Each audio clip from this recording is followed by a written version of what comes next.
The scene opens as we come back to London, middle of this night, following this group of Canaanites. We see Michael McGavin, Tito Vega, and perhaps even Simple Simon moving together as they leave Muriel behind. And as I recall, Tito, you were leading the group back out to the ruins with the intention of contacting Levi? Yes. Okay. Taziana, Michael, you would have seen that Taziana basically went her own way after Muriel. She dipped out. She buggered off, yeah, I recall. Okay.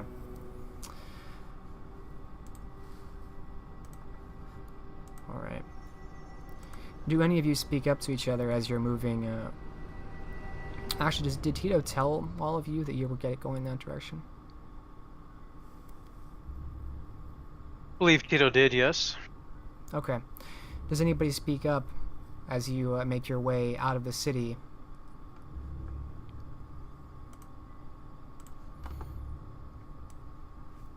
Simon has nothing to say. Tito does not. Alright. Soon enough, you are outside the city walls. You pass by a few of these cottages on your way down the roads that extend out, and you make your way back to the rubble, the partial walls that have burnt down around this old inn where you found Black Levi before. And the scene is yours as you approach this area again.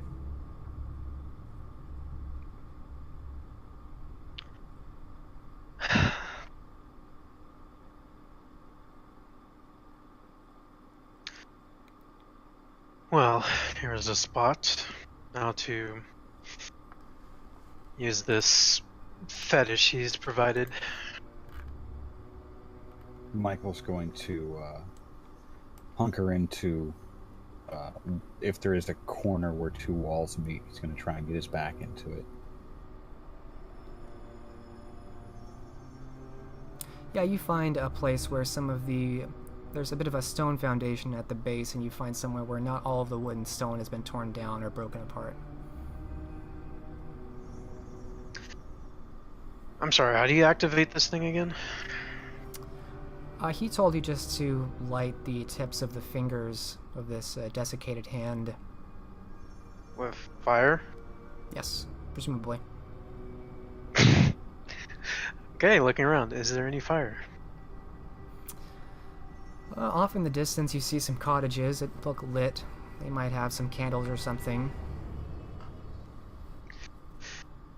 And that is where Tito will head next. Where are you going? I forgot. I need to light these fingers on fire. I did say you were the smart one, didn't I, Simon?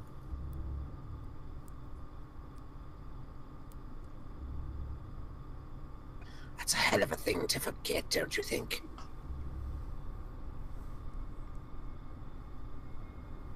Tito says nothing and continues walking. I'd better go with you.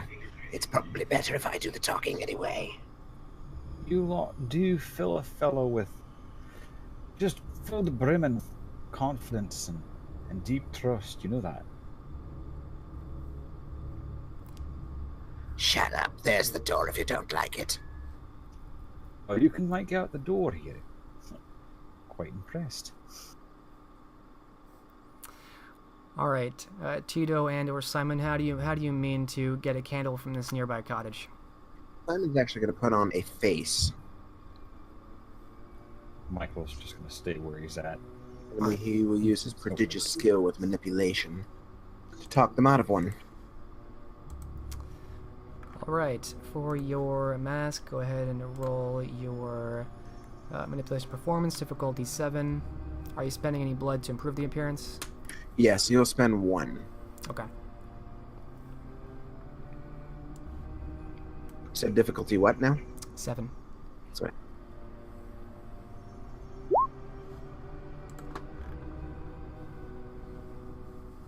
Oh my god. No successes there. You're not able to focus on this tonight. At least not in the moment. Damn it. I'll just have to cover my face. I think I'm a little more scared of Levi than I thought.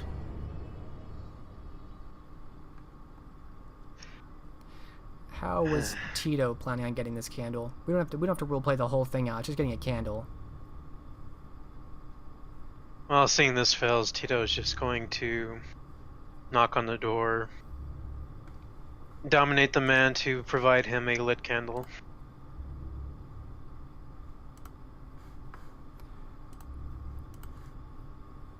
Alright, just give me a manipulation, intimidation, difficulty 5.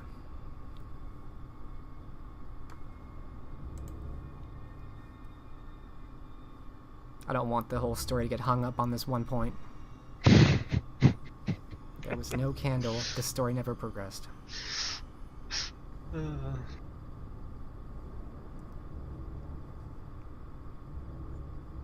Okay, yeah, you're easily able to get this man to bring you a candle, and quickly too. And so you have your candle. Tito will, as he's walking away, light the hand and continue walking towards the ruins. Alright, you notice when you light one of these fingers and it begins to singe, the desiccated and stretched dry flesh expels this pestilent, disgusting odor like sulfur and bile, and you actually see it curl down on its own into the palm as it extinguishes its own flame into the palm, and it becomes rigid once more, unmoving again. But the other fingers remain upright. And Michael, you see that looks like Tito is returning with both a candle and this hand.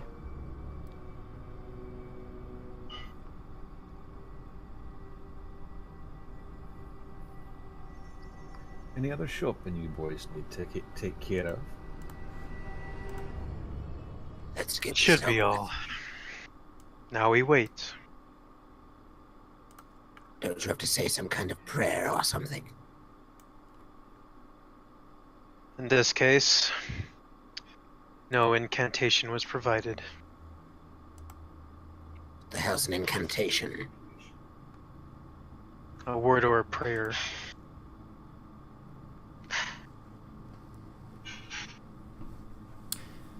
You don't have to wait very long after lighting it and returning. It's just a few minutes, actually, and you see something start to manifest nearby within the ruins.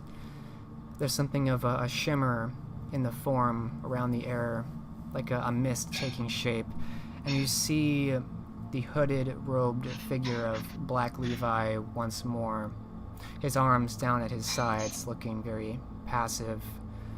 And he towers a bit, almost 7 feet, looking down towards you, Tito.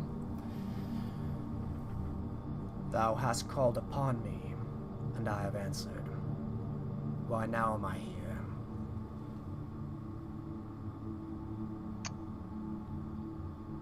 Tito will look upon his imposing figure. I've called you because we've discovered the allies of Vatic. I've wondered if you could offer any assistance.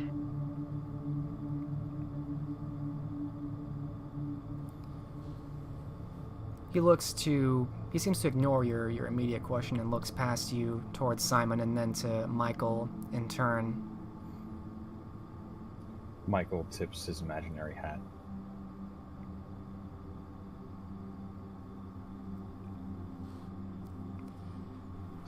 And Simon, feeling no need for guile, pulls back his hood. The hour grows late, young one. Perhaps too late. My observations of the Quin concern me. Perhaps I can still aid you, perhaps not.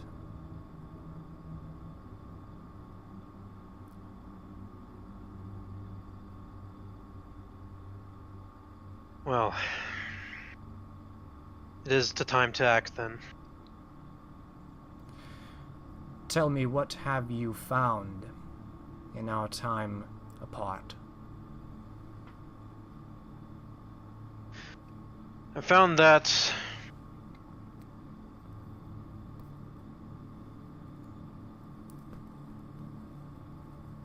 one of the Ventru in line to become Primogen is either a extremely valued servant of Vadik, or perhaps Vadik himself masquerading. He has made considerable political gain. Aye, and there's a fuck-off big door underneath the sewers. And that? A servant of Vadik, you say? Yeah, it's more than likely. And not him alone, good lord. Others as well, including one of my own clan. That is impossible. Priam murdered Vadik with Hector's aid. Vadik is no more, he has no servants, and I know of no sorcery which can undo the final death.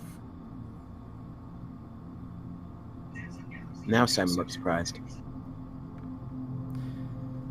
Those still alive from the time of Vadik's reign are distant and few. Of those not torpid and still walking the earth, even fewer. And of those which remain that would dare masquerade as Vadik or a servant. Sorry, he didn't really interrupt an elder.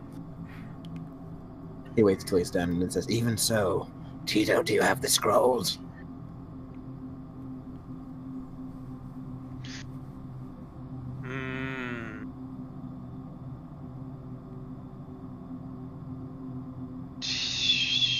Tito would have the scrolls in his satchel.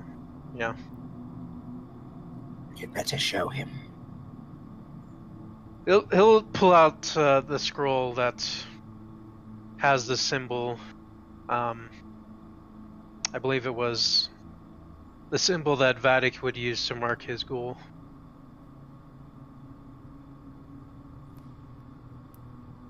Levi takes it and looks at it for a long time. From whence did this came? It was on a scroll from, I believe it was Marco Vespucci, granted to the former Nosferatu Harper.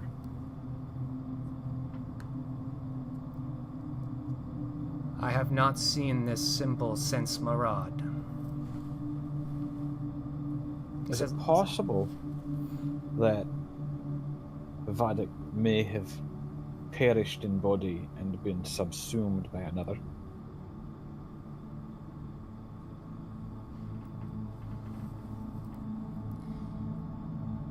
His child, Priam, drank of his heart's blood. I have heard rumor that some ancients do reside in those who consume them, though I cannot say if that is what occurred or not. The spirit of a Cainite is a greedy thing. There are none who would use that name lightly. I can say this with certainty, as I was in Marad when Vadik was murdered, as not but a fledgling.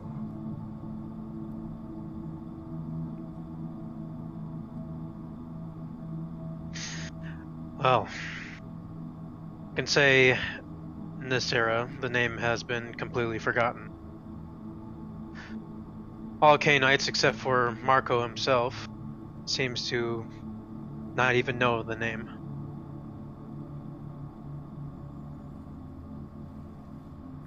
Tell me, Priam Vadik. Strike that. That's not something Michael would know. Never mind.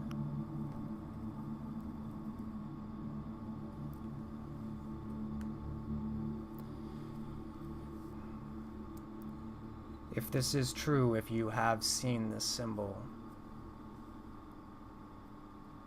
And he looks down again, his face still shrouded in darkness.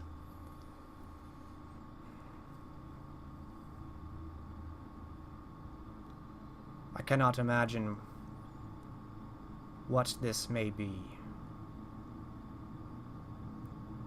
This would have been property of Vadik. As I mentioned.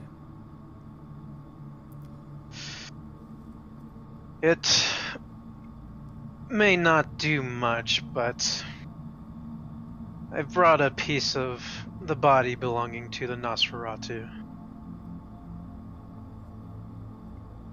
Perhaps you would have some way to divine some information from it. That depends on which part you brought. His skull. It seemed fitting.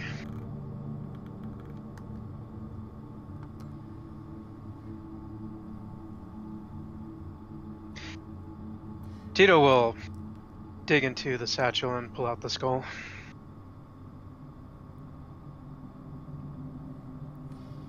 He puts the scroll away and takes the skull from you, looking it over. There is a lesser known path, known to us, which harnesses the residual spirit and power within the skulls themselves. You are fortunate it is one I am somewhat familiar with.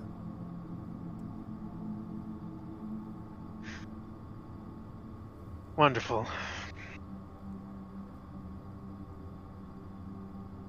What doth thee wish to know from this poor creature?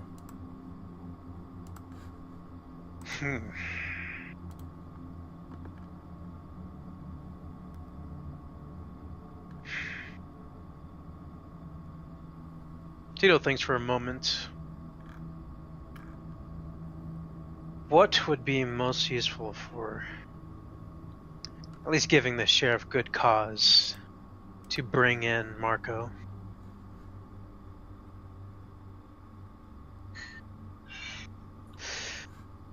Perhaps.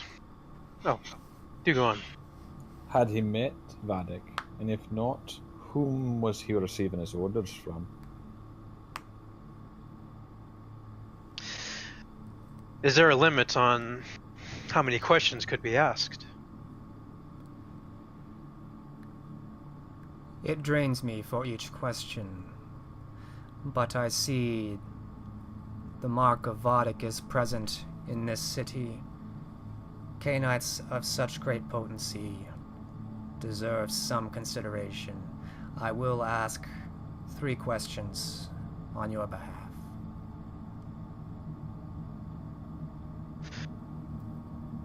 I would...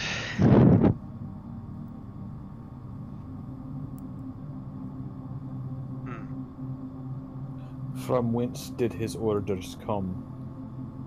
Obviously, I don't expect a mere foot soldier to have met the general. Anyone else?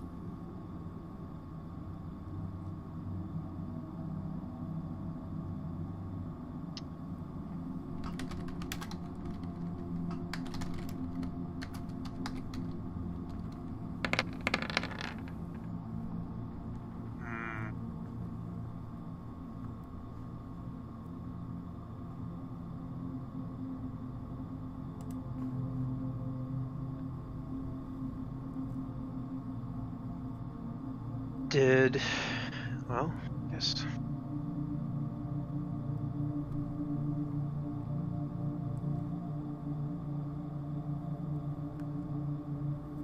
He looks to you, Tito, to see if you have more questions or if you confirm that's what you want to ask.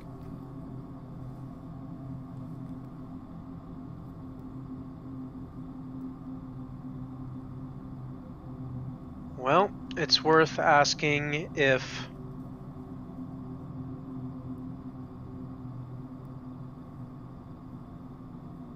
he knows the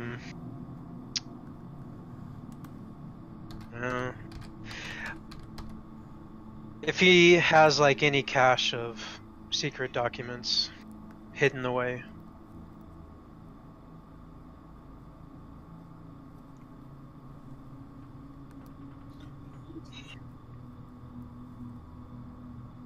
Leviticus holds out the skull. Consiulia mortuus. And then he begins whispering to it,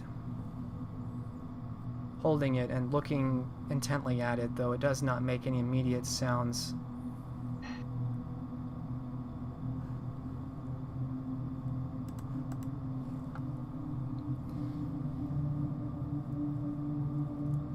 This one claims to serve Vadik himself.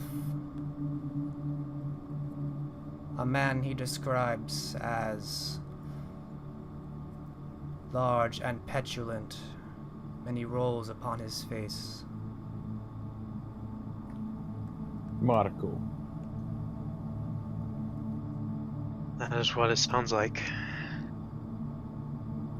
Aye. I know the fat bastard well enough.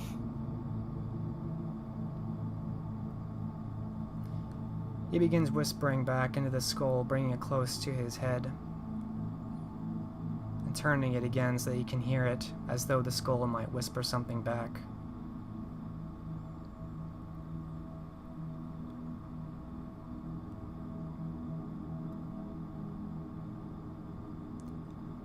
What it kept in writing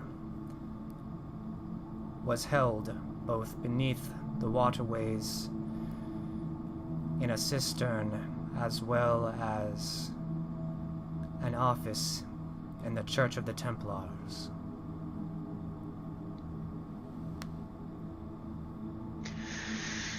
At hearing this, Tito smiles.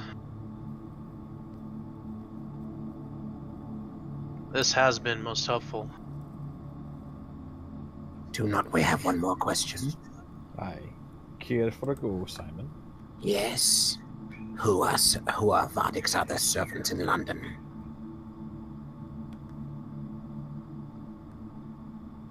He turns to you, Simon, and then looks back to the skull, holding it close. He turns it again, bringing it to what you have to imagine is his ear.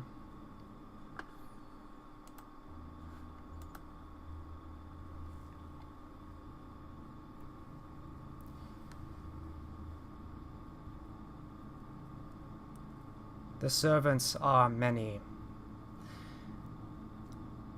They include this creature here. But they also number among them elders in the city.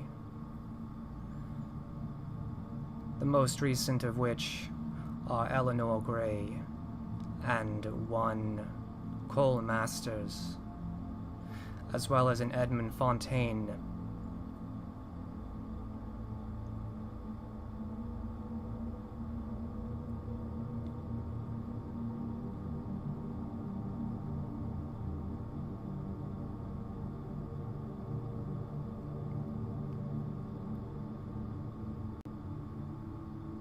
He lowers the skull. Very good.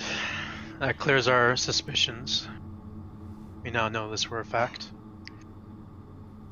Aye, we know, but how do we prove it to Jack, never mind Ambrose? I don't suppose you care to come and give testimony at open court, do you? Well, in the case of Fontaine, it may be likely that we will soon hear about a location from him. As for the others, it should be well and within a sheriff's right to bring anyone in for questioning. I'll have to confirm with Jack. Questioning could reveal much. I will not poison the city with my presence, as I have expressed in the past. The presence of an ancient Cainite corrupts and destroys the fabric of the Canai. By our very presence, the streets grow dim and dark. I will not add to that. I figured it was something like that. I can't say I fully understand this phenomenon, but I cannot say I particularly care for the stance, but it's not as though I have any say in the matter. What can you tell me of the disease that you have seen within the walls?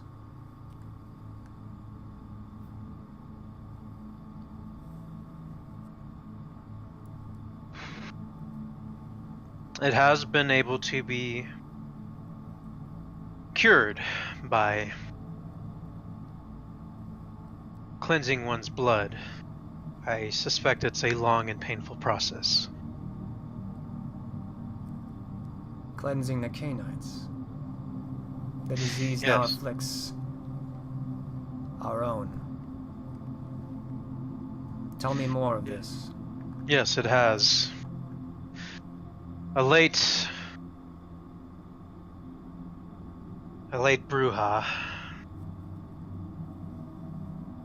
He fell to hunters, but he was able to cure himself with the assistance of the Tremere. And coal masters, don't forget. Yes, he Michael will pantomime spitting on the floor at the mention of the Tremere. The research he brought to the Tremere was from a Edmund Fontaine, one of the allies of Valdic. I believe there is belief that they are behind this plague itself. Describe this malady to me. Describe the plague which now afflicts the kindred, the Cainites of this community. If I may, my lord, I saw its final moments in action. And he turns to you. One of those so afflicted came to the Tower of London. He was raving mad and covered with all manner of horrible sores and boils. He dissolved before our very eyes.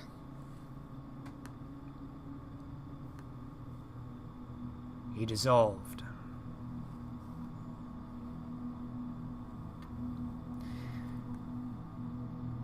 And the research involving the cure came from an ally of Valdic, whom you believe may be behind this.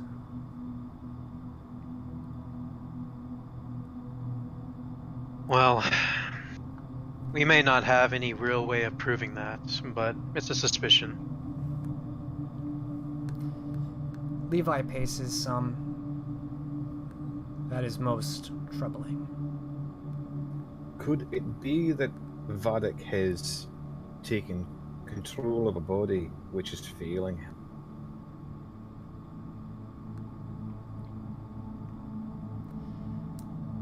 That I cannot say. But the description of this disease harkens a memory, one that is concerning. Soon after, the ghoul Korax and his family were butchered back in Mesopotamia. A wasting illness coursed through Vodic's city of Murad. The Quin met a similar fate. They bled from their skin, from their eyes. They liquefied, dying in mass. This starved us out, drove the city into chaos. Some believed it was a curse laid on by the wraith of Korax for allowing Priam's treachery in slaying his master. Others say it was Cainites doing, perhaps demons. It mattered not, for in the end the city collapsed. It was captured by Akkadians. Priam and Hector chased from their lands. The rest of us dispersed. We laid the blame on the two of them. I have not seen such a disease since that city.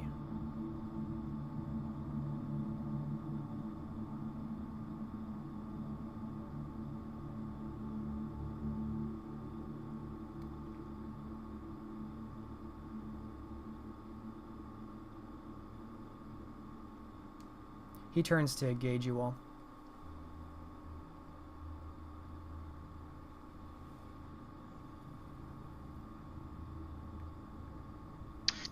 Sorry, I was distracted. What did you miss? His statement. Levi's.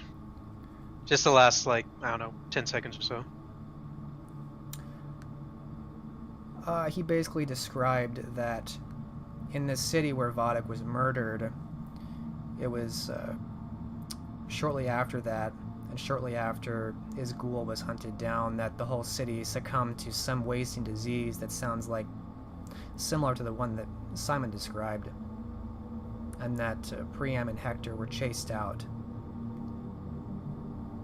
They got blamed for this. Curious. Indeed. Not that story time's not quite an enriching thing, and I do love a good story.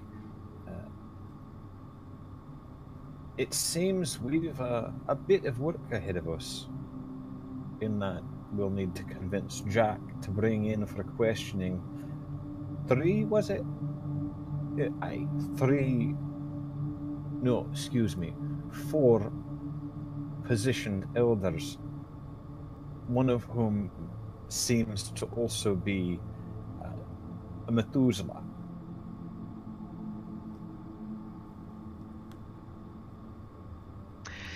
Yes. Wonderful, isn't it? No chance you'll help drag Marco's fat arse in for questioning, no? Yes, if we do come to blows with such an ancient being, what can we count on you to show up with notice? It may be within the city. I swore not to return within the walls, and I maintain that. Where precisely is Marco's manor again?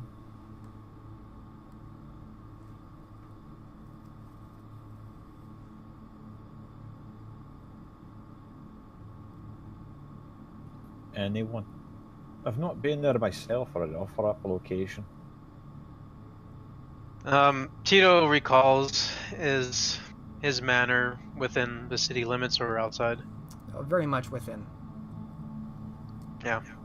It is firmly within the city limits. We'll bogger that technicality. I have a theory that perhaps stretches reason, though it concerns me if true. I tell not these stories for my own nostalgia, but for my suspicion, for supposedly something similar to Murad happened at the edge of a jungle-dark continent in the south. And if that rumor is true, I am wont to believe it was more likely a creature, perhaps even a Cainite, which beset that affliction upon Murad. It is not a common ailment,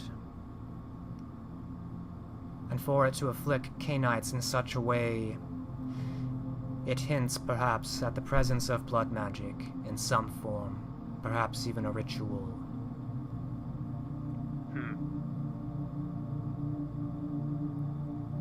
Mysterious creature, not Cainite in nature. Perhaps Cainite, perhaps not. Does that mean we get to go crack some Tremor heads? Michael cracks his knuckles. Perhaps the Tremere may play a hand in this, but Murad is older than the Tremere. If this is a blood magic, it is likely older than their house. There's rat farts that are older than Tremor. Tito recalls to earlier days, the monster in the forest, that he realizes he knows almost nothing about.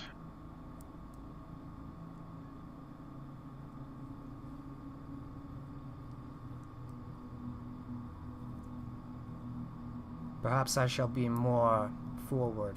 It is not idly that diseases become afflictions for Cainites. They do not destroy us in those ways, not without great focus, not without great discipline. This is why I believe blood magic may be at hand.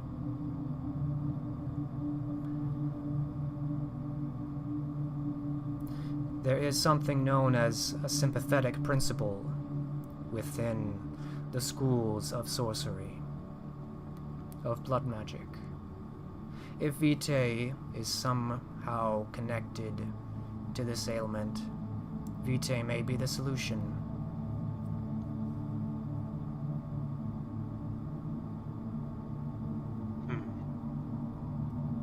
That is to say, if you find a source, if there is a source of Vitae which fueled the disease that you spoke of. And he turns to Simon. Simon nods, hanging on his every word. If this source of Vitae originated the disease, it fuels the maleficence. Perhaps through the sympathetic principle, you may end the effects by destroying it. Whether or not that involves a Tremere, I cannot say. So, the question for us then is, do we break down that fuck-off big door, or do we go gut Morco like a fish?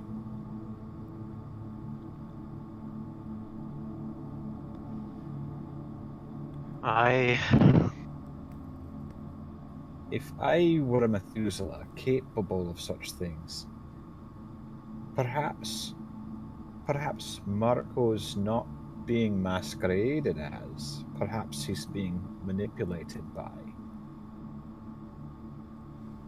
And perhaps the manipulator lies behind the fuck-off big door.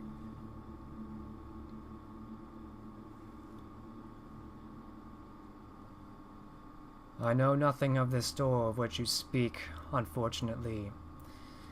But... Hey, go ahead. when you say, and Michael doesn't care that he's an elder at all, incidentally, when you say you won't come within the walls, does that include underground?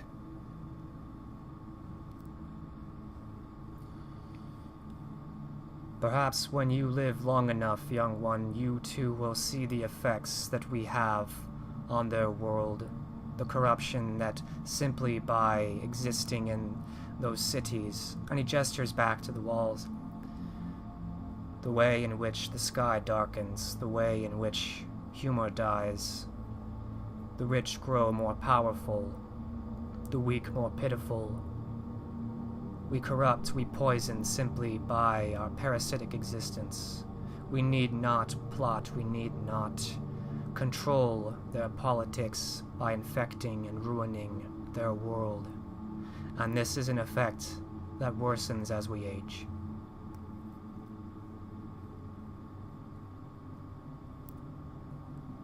Maybe I will, maybe I won't. I might die tomorrow. I might die trying to bring an end to this madness. I'm simply trying to find a way to end it. If you're not willing to help, aside from giving us stories and clues, that's all as well. But I'd be a fool to waste a resource such as yourself.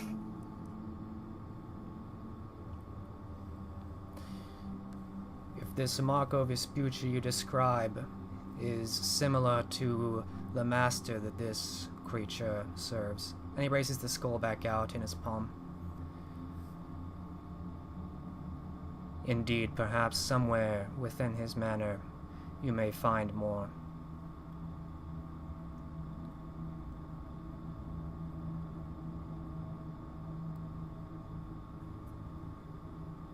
Michael will look back at his fellows. Aye, so all in favour of going to find Jack, raising a bloody big force and taking Marco, whether he likes it or not, say aye, and Michael will raise his hand. Tito will smile and just say aye. Simon half-heartedly raises his hand and says, "Hi." I. Seems the eyes have it. You've been a great help, Mr. Levi, sir. He nods once.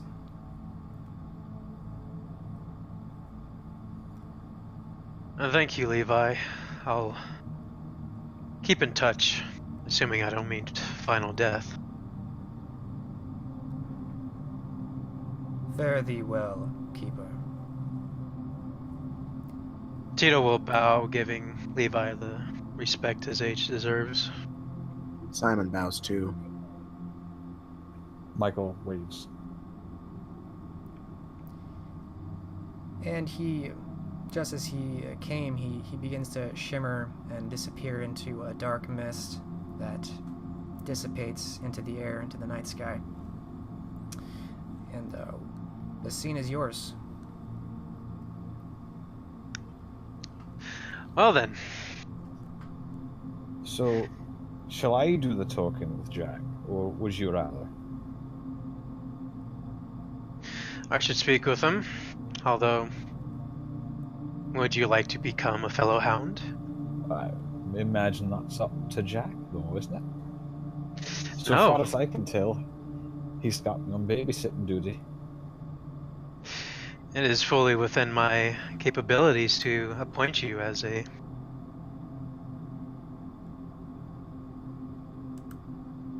Michael sniffs once. I've no ambition for such things. I've no use for titles. Though, I don't mind cracking a few skulls here and there, if it means making things a wee bit easier for us to move about. There's still the matter of the hunters to be dealt with. One thing at a time. Perhaps these hunters could be useful if... at least a distraction to Marco. Perhaps an opportunity will arise. Besides which, I hear there's an opening for a scourge.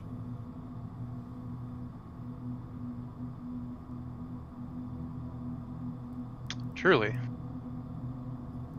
Had you not heard?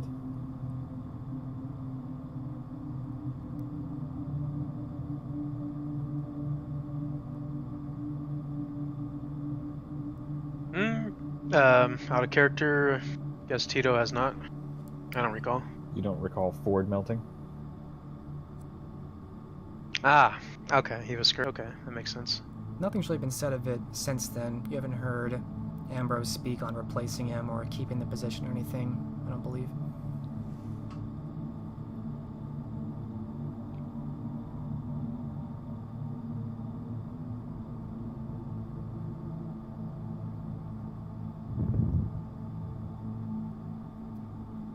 Well, that may be. That would be a title to seek for. What's Simon doing during this time? If Simon was still mortal, his heart would have probably stopped during that conversation with Leviticus. He's silently coming back to himself. He doesn't think to interject anything with the other two, though. They seem to be figuring out quite well enough on their own, including his recommendation of sending the Inquisitors after Marco, even if it is a last resort.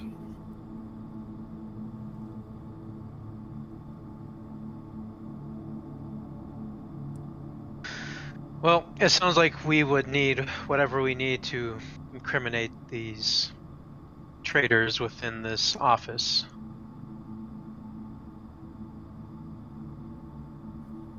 Aye, so we bring the names to Jack. We explained to him that all of these elders happen to be serving this Vatic character. And somehow explained to him we've got to round them all up, and then cut the snake's head off. That about sum it up? I would be prepared for him not to care, with enthusiasm. I'm sure he'll care. The question is, will we be able to convince him this is required? No, the question will be whether or not we can convince him that this is a course of action that should be taken immediately.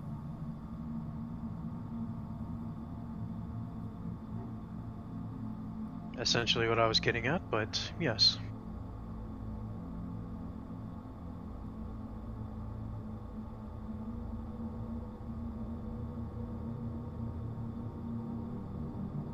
For now, let us bring something that will truly entice him. Let us visit this Templar's office. At least the Templars used to be there.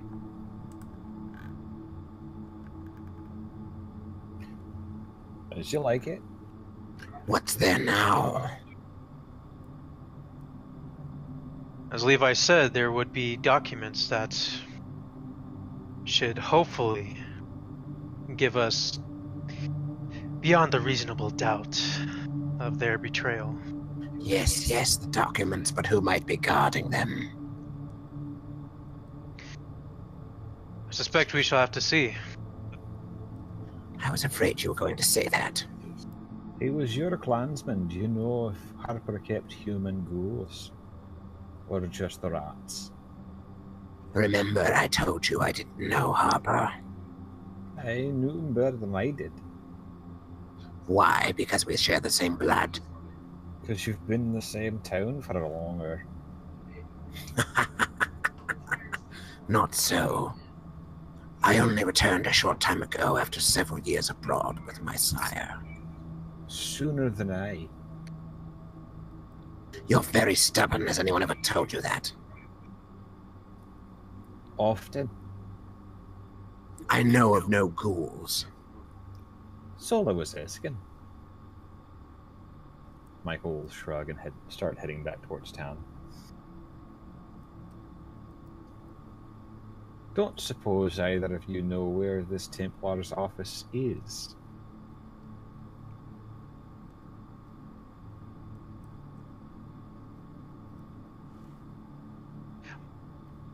Let us be off. Let's at least get eyes on this location, see who lives within. Perhaps you can take the documents without anyone the wiser, Simon. I'll collect my Raven on the way. She's a bit easier to hide on the rooftops and inspect different aspects of a building. I agree, we need all the eyes we can for this. We don't want to be stumbled upon. I'll still need to know where the building is, though. Does Tito know? Does he know where the Templar church is? Yes. Yes, you're pretty thoroughly knowledgeable of the churches in London, given your background, so you would know. Tito will relay exactly where this place is.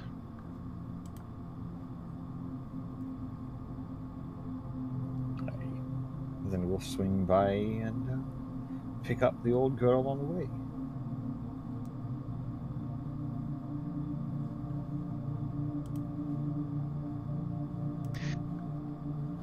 With that, Tito will start heading out, assuming everyone else follows. Michael is veering in the direction of his little cottage. But this is, if I remember correctly, the ruins are on the western side of... Correct. Okay, so that wouldn't be terribly out of the way then. No, it wouldn't.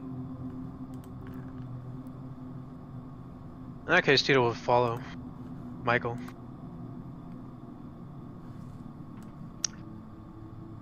Simon follows too, but obfuscated, of course. So I'm sorry, you're going to your cottage, Michael? Yep, that would be where he told the Raven to wait for him. Okay. The cat's not going to listen to him anyway. Alright. So the scene fades as we follow the group out of the ruins in the direction of this cottage.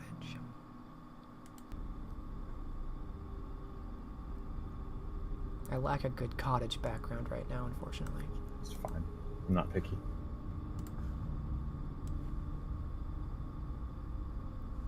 Alright. We open up again as we follow the three of them back in the direction of this cottage, Michael's haven. And you see, sure enough, you see your raven sitting, and it flaps a couple of times and caws at you as you draw near. Michael will pull out a handful of corn from his satchel and pat his shoulder. And it comes flying down and flaps a few times before landing on your shoulder.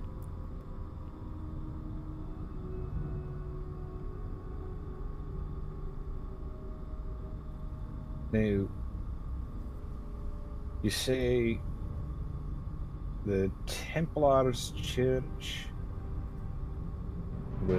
will need, what do you figure as far as structural information or movement of bodies? Be specific, she's still a bird.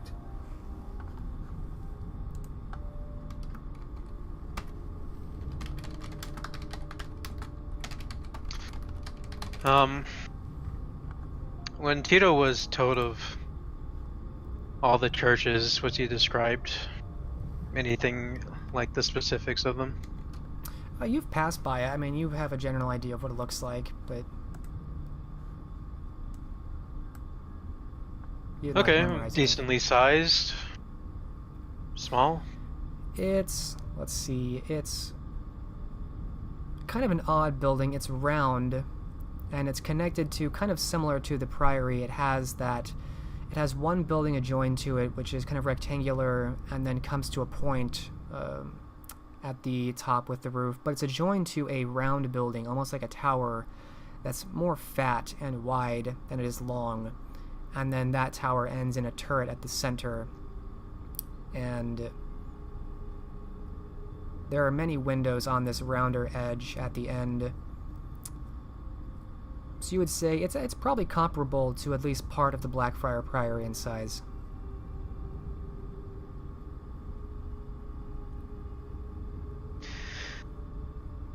Tito will let everyone know what to expect in scale and the details. Aye. So be it. This is going to be easy. Michael will go ahead and make eye contact with the bird in order to relay instructions.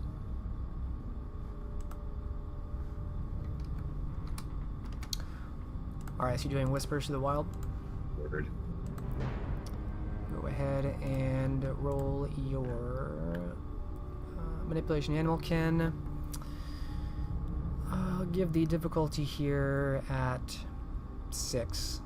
Everything accounted for. What? You're just asking it to scout the building and report back what it finds, right? Well, I was going to... Yeah, basically that. Of course, it's 6 would be like the base difficulty for this guy.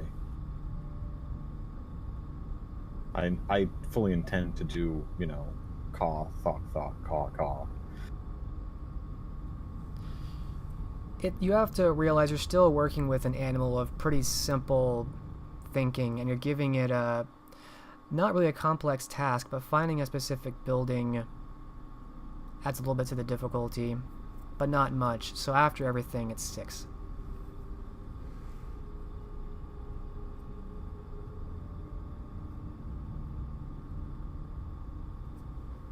Manipulation animal kin.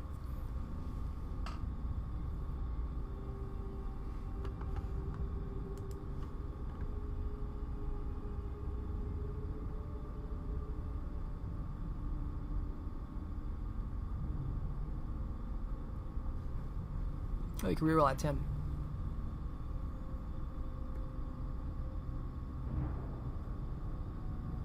Alright, 5 successes. You have a lot of confidence that your Raven is going to get a thorough report and on the right building. It seems very with it. It seems to recognize what you're describing and what to do and what to look for.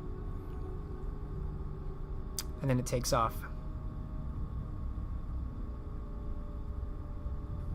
So effectively, Michael would have been giving a visual representation of the location as best he can based on never having been to that building before. And then asking for it to fly by as many windows as possible and identify whether or not lights are on, whether or not anyone's moving inside, approximately how many people, if any, and general state of repair of any doors or windows. Mm-hmm. Yeah. It seems to know what you're talking about. I'm just making sure you knew what I was asking for. Yeah, that's fine. You don't know exactly how long it's going to take to get all that, but it flies off in that direction. Well, it's going to take us a while to get there, so. Alright, with your Raven gone, what do the three of you do now? Off we go then. She'll be, should have her report ready shortly after we arrive.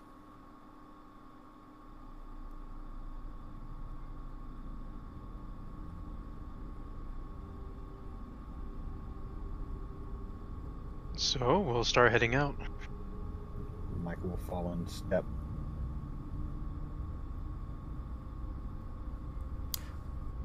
Alright. In short order, the group of you make your way away from the cottage and back in the direction of London, back into the city. And I'm trying to remember the order of time. I'm thinking it's going to be around 2 a.m. by time you get back to the city. Unless that seems radically off from anyone else's memory. So, if I recall, everyone woke up. We all kind of met at the Blackfriar Priory. Then we went and found Muriel. And then we went and talked to Levi. And now we're here. Yeah, and now you're heading back into the city. Put it more like midnight. That sounds reasonable. Okay. Alright.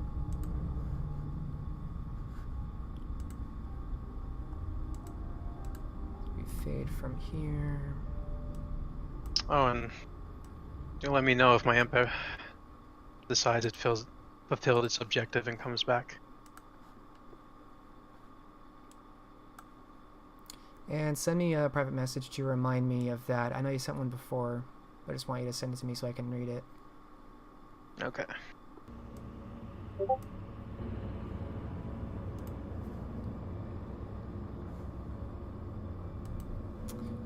Alright, noted your message.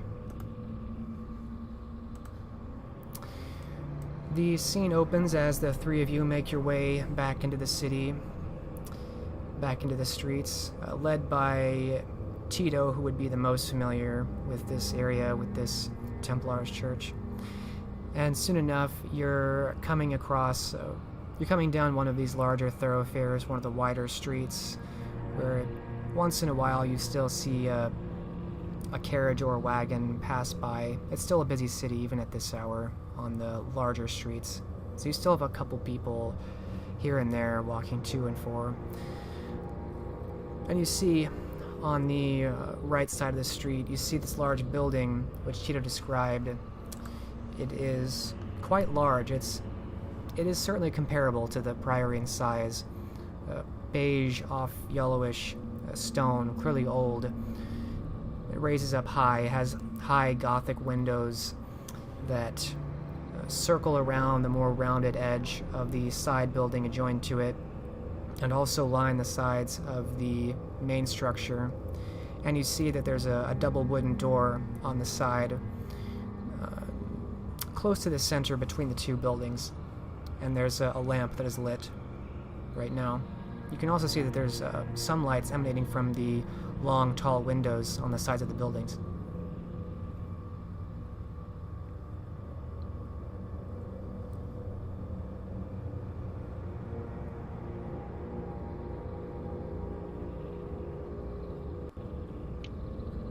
Tito waits if the Raven comes back.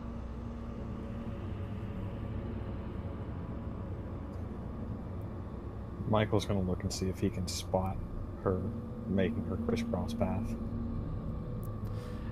After a minute or so of waiting, you do see it cross the sky, and it starts to circle down, kind of spiraling down in a wide circle until it comes back and lands on your shoulder, slowly flapping down. And it starts to caw back to you, which you understand basic images, a basic message that it reports is that it saw several people, lights on in most of the building.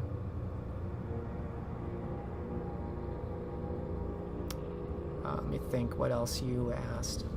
Because you asked about the state of the building. Yeah.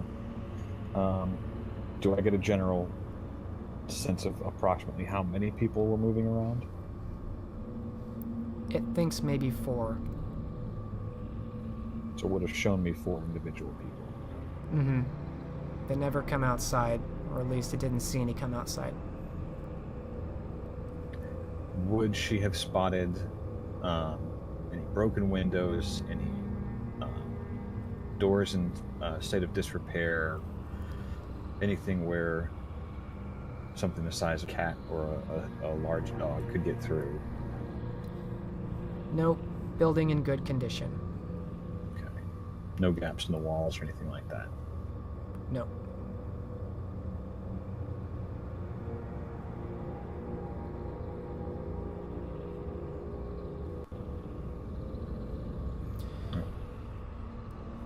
Michael will relay what he's learned from her back to the rest. Seems it's not quite as abandoned as we had hoped.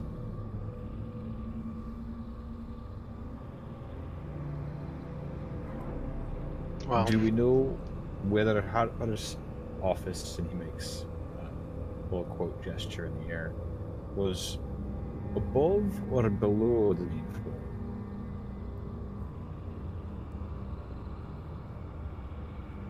oh, we know that it is a small office. Aye, and given the man's proclivities, I'd expect it would be below, personally.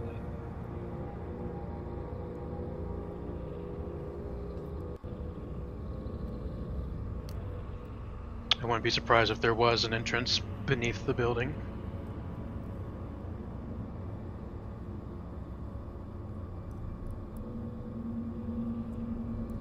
Do you want to attempt to search for one?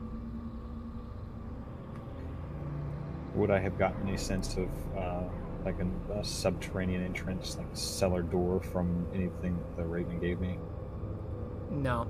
Nothing like that. In that case, Michael's going to send her on her way with a couple more kernels of corn. And it flies off into the night.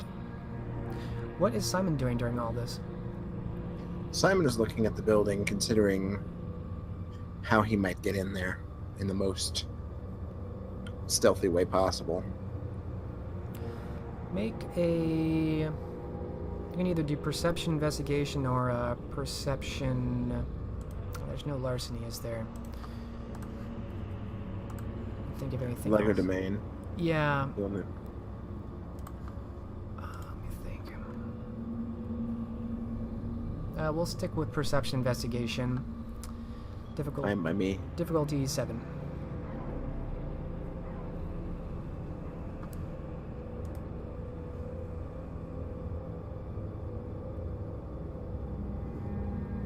Reroll a 10.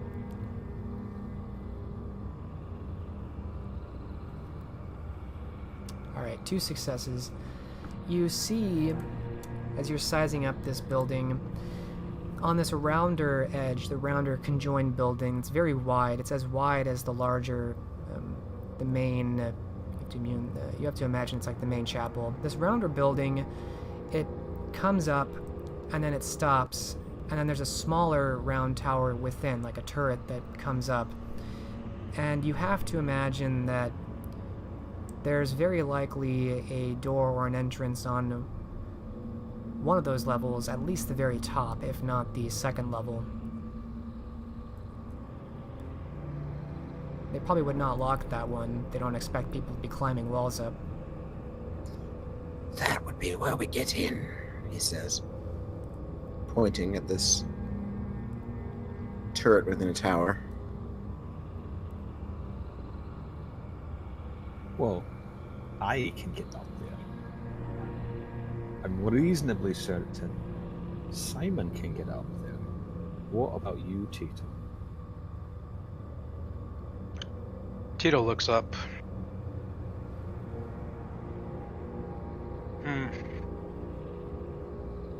I can't say I've spent time scaling buildings. I won't know until I try. I do wish now we had brought some rope. It is a burglar's best friend, after all. Alternately, we could simply sneak one of us through the front door. That sounds extremely risky. Oh, aye. As does climbing, what is it, 3 stories up? Worried about breaking a bone, are you? Worried about being in plain view of anyone walking by.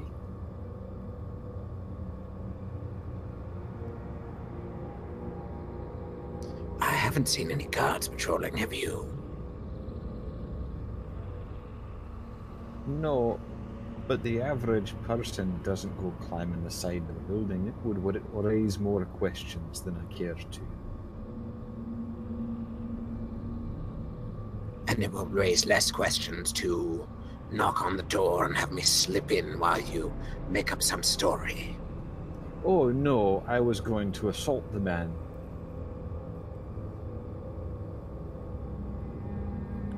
Accuse him of raping my sister and drag him into the street. Yes, the subtler approach. Well, I don't do subtle.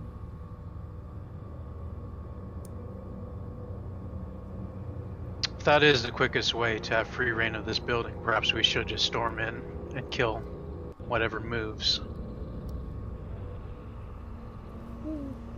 Not above taking a life, mind. I am opposed to this plan. Everything about it is dirty. However, I do generally prefer to have a reason.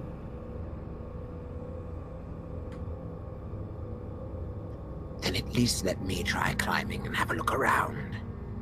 I won't be seen.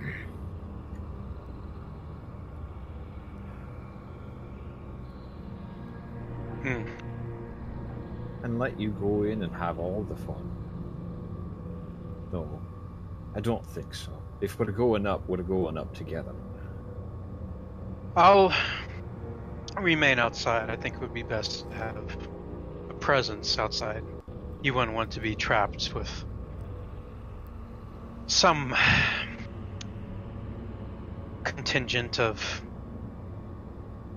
men come in. However unlikely. I do try and raise a clatter if you happen to spot a contingent of city guards. I'm sure I'll think of something.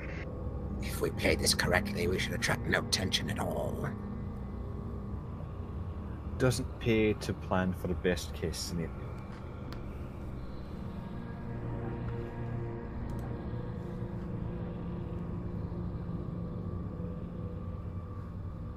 Shall we then?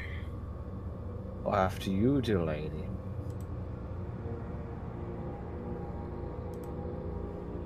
I don't know what's crawled up your arse and died tonight, Michael. But whatever it is, pull it out.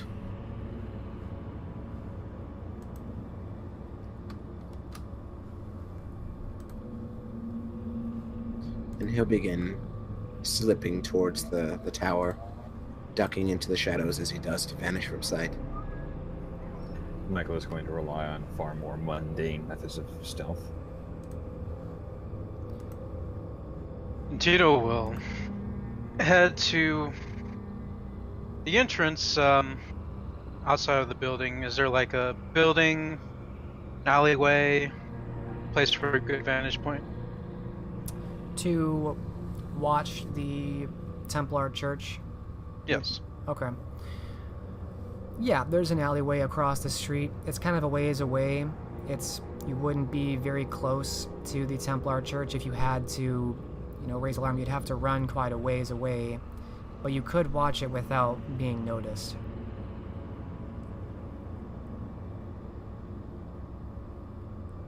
Otherwise, you kind of have to idle in the street.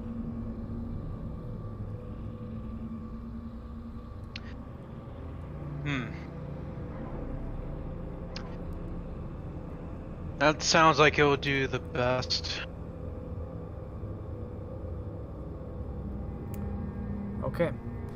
So Tito, I assume, is heading in that direction. And Simon and Michael are making to climb this round tower as stealthily as possible. Is that correct? Right. Okay. Either. It's fairly easy for you to remain hidden, Simon. The real challenge is the climb. It's the opposite problem for Michael. It's not so difficult to climb as it is remaining hidden. So I'm going to give Simon a dexterity athletics. There are... Look at this thing again. There are actually a few jutting structures or pieces of this building that actually make for decent handholds. So it's not a sheer wall. So I'll give you a Dex Athletics difficulty 7. And Michael, are you using your claws? I'm assuming you're using your claws just because it's easier.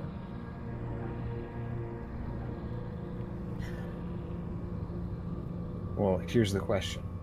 If I put them away when I get up, can I recall them if I need them during the same scene? Yes. Okay. Then yes, I will use the claws. Okay. Then I'm going to give you a Dex Athletics difficulty 6 to make the climb, but to do it quietly and without being seen, sticking to the shadows, do a Dex Stealth, also standard difficulty.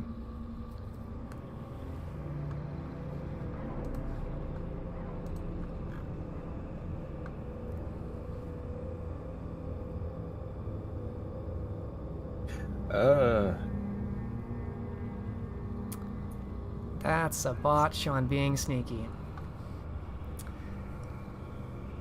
Alright.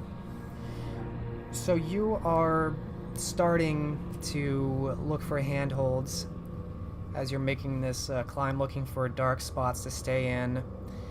And you're kind of moving around the edge of this round building, and you look for a handhold, but it gives way. A piece of the stone chips off at the last second, and you go tumbling into actually one of the city guard that you didn't see was just passing around the corner of this round building, and you knock into the ground. Michael is going to retract his claws in midair before he lands. What the hell, man? What are you doing here?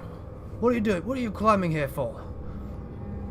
Oh, well, I happen to be a mason by trade. The church brothers have asked that I inspect for possible faults, and it seems they've found one. He rises to his feet, putting his hand at the hilt of his sword, not drawing it, but Michael is resting going it. to offer a hand to help the men up. He bats it away, looking irritated and looking at you. Roll your manipulation subterfuge difficulty 8 to convince Had a this man. feeling. Convince this man that you're a midnight mason. You said 8? Yes, 8.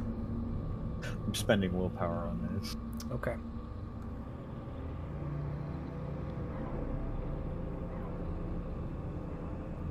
And Simon, you hear a commotion. You hear something is going on. You hear Michael's voice.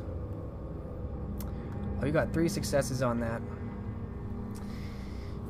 So he backs away, still holding at the sword, looking you up and down. Michael will hold his hands aloft to show that he is unarmed and unclawed. This building's very old. I don't know why are they hiring midnight masons? Well, I would have liked to work them into my schedule earlier. You see, I've got quite a busy day. It's the only time I could get out. Well, We're due to start the project next week, and I needed to make sure I knew exactly where the faults were.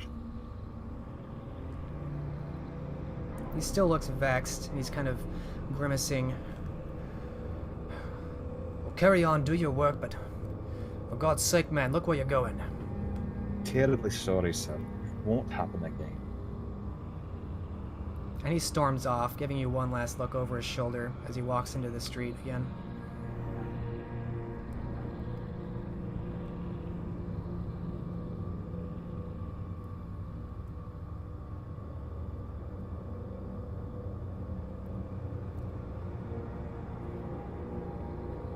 He disappears somewhere down there.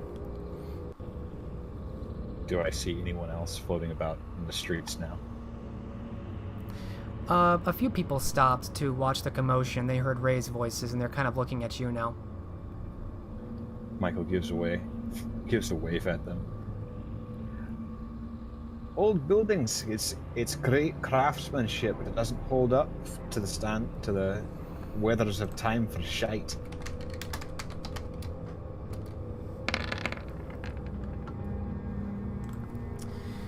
All right. They look at you curiously, and they each kind of start walking off in their own direction, giving you sidelong glances quietly in the night.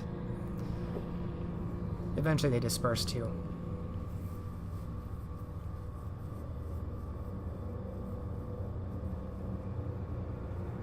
Michael will straighten his clothes and attempt again to climb the building without stirring more alarm. All right, I'll spare you the stealth roll. Just give me the Dex Athletics this time. Standard.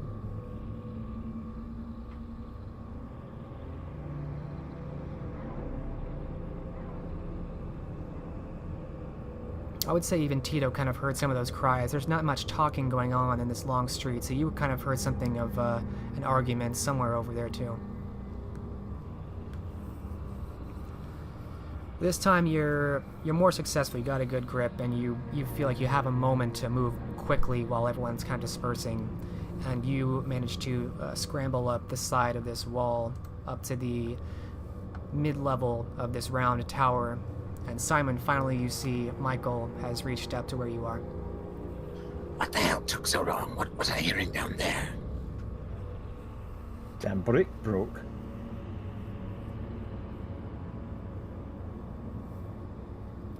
Was anyone alerted? Oh, only the guard that I fell on.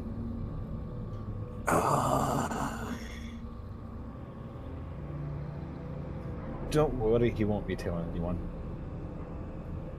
Maybe except to laugh at my expense, but I'll live with it.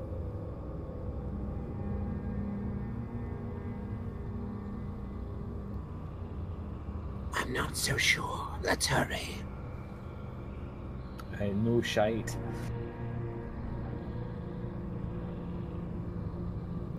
So on this second floor, you see, you're still on the outside, but you see it looks very similar to the outside bottom. You see a round tower that circles the center, and more tall windows that are Gothic in architecture, and it ends in parapet turret endings at the very top. And you do see, actually, on this level that there is what looks like some kind of door, some kind of access door into the interior.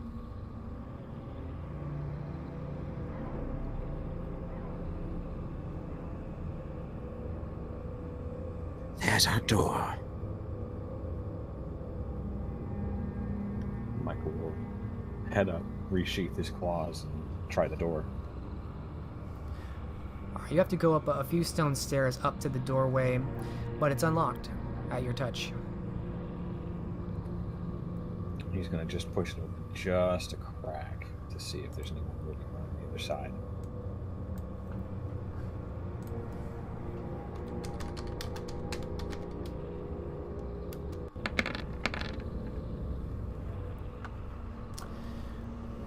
Make a perception alertness roll. Standard difficulty.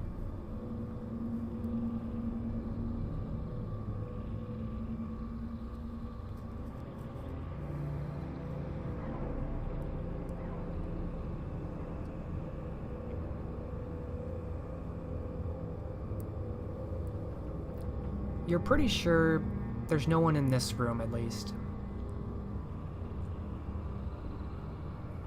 Can I see the basic layout of the room from here?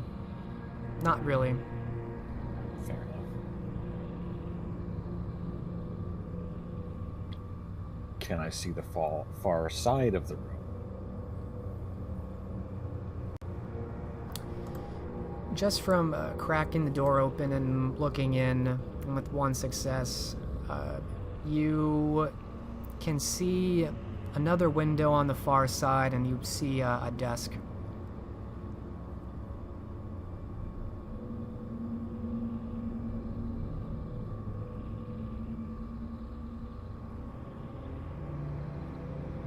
Care to have a look, Simon?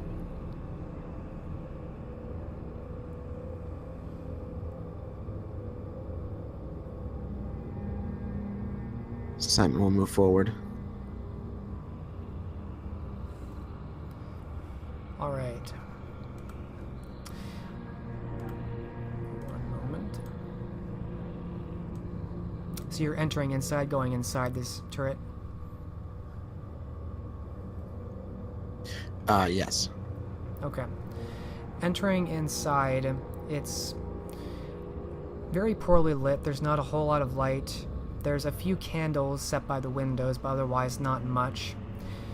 And of course, it's an entirely round building. It's a turret. On the outside, you can tell that. So there's bookcases that line the walls. You see this desk at the center, or excuse me, you see a desk at the opposite end by one of these windows. And there is what looks like a circular staircase that descends down to the first floor. There's a carpeted rug. There's a few busts. Lots of books and tomes in here.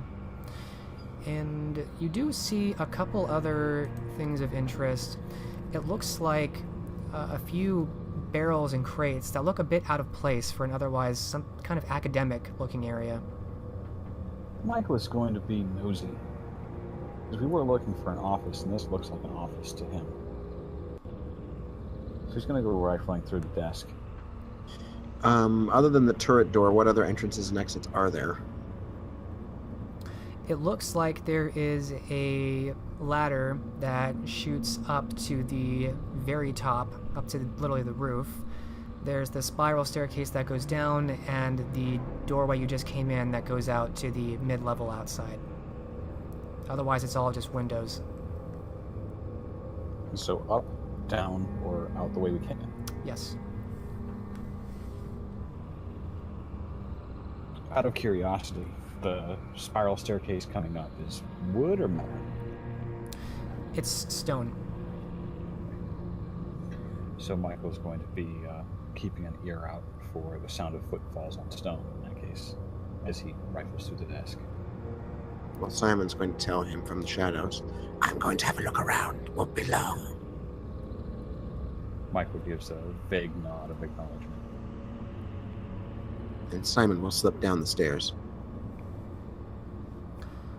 All right, you head down, and Michael, in your search, you quickly come across what look like ledgers with numbers and characters on them, but being illiterate, you're not sure what it all means, but it doesn't look like, ordinary books. You've seen those before. This looks different.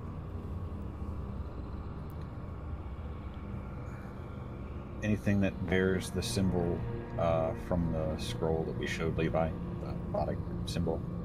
Decidedly not.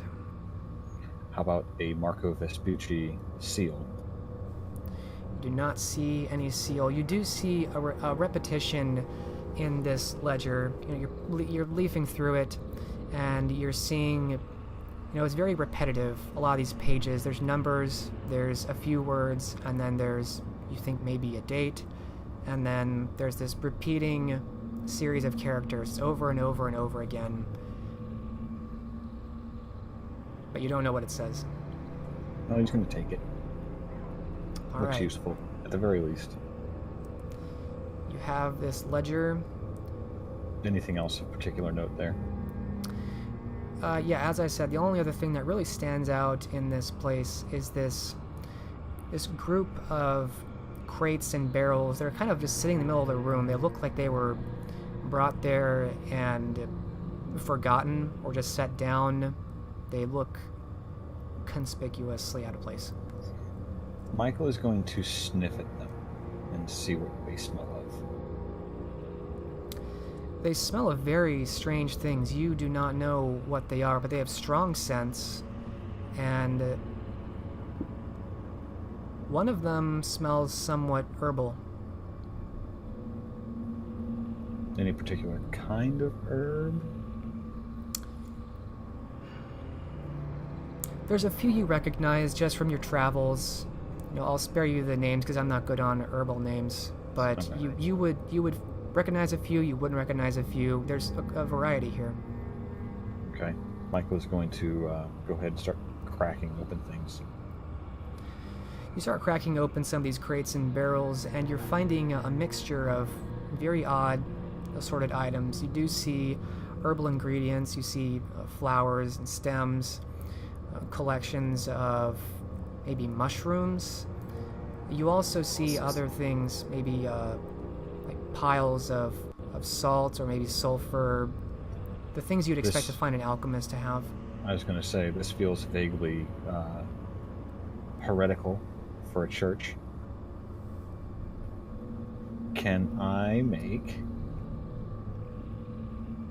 an intelligence enigmas roll to see if I can piece this together to kind of identify what it is? If not that, then either a cult or a cult feels more appropriate, but enigmas if you'd rather. I'll give you an intelligence enigmas. Difficulty is going to be 8.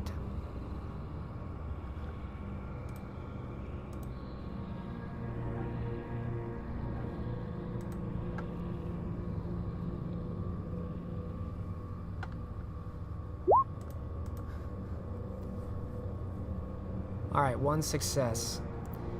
So you aren't totally sure what this could mean, but you do gather with the wide variety of herbs, and what you've gathered are some kind of alchemical reagents. Whatever this was all gathered for was experimental. Whoever brought this together probably didn't even know what they were trying to come up with. It's an amalgamation of things. Very... what's the word I'm looking for? Very experimental, very exploratory, maybe. Is there any particular component that has either very little to it, like there's maybe just 1 or 2 vials, or anything that seems particularly valuable or hard to find? Let me look at my notes. Because if there's something that only has 1 vial of, it probably is a linchpin.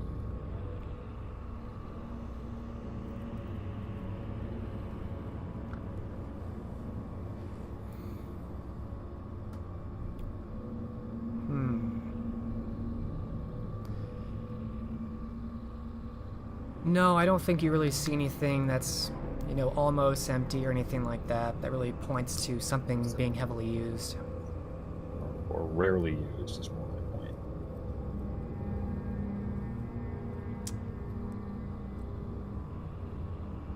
With your one success, I would say you maybe notice that there's some kind of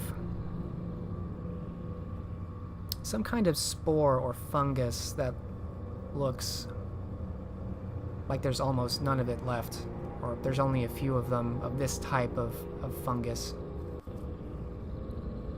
But that's as much as you're able to deduce or gather. So Michael is going to take all of that and put it in his satchel. Okay.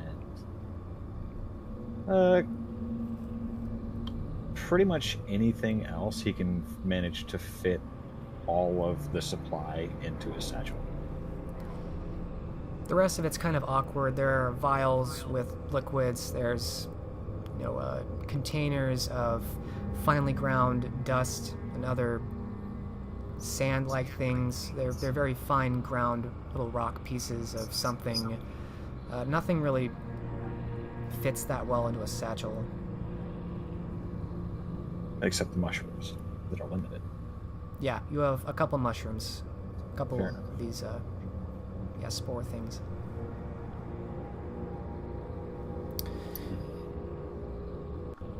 In that case, Go ahead. he's gonna go ahead and follow Simon down. Alright, meanwhile downstairs, we follow Simon making his way, and as you round this circular stone staircase quietly, sticking to the shadows, you do see the reflection of flames moving. You see shadows moving across the wall as you get closer, and you see as you make your way downstairs into the interior, where you are, this rounder building, there are many of these. They look like statues or maybe sarcophagi. They're like stone people laying on the ground, very highly ornamental. They're all facing the same way in this otherwise very open chamber, supported by columns. They look like knights, mostly. You see a lot of shields over them, but it's all stone engravements. And you notice that a man is patrolling into this round area, and some of the light flickers as he passes by. The shadows move, and you see the glint of steel. You see a blade at his side. He looks like a lightly armed man, dressed in a dark tunic, kind of looking around and gazing up towards the staircase.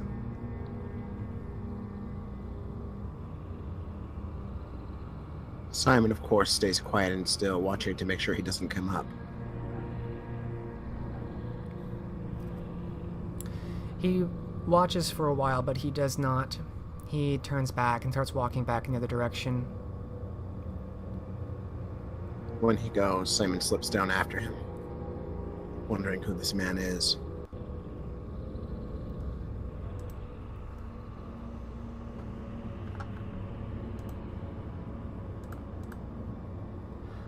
Alright, you continue on down, and you see more of these stone statues. Maybe they're graves or something. You're not entirely sure. It's very odd. You've never seen anything quite like it.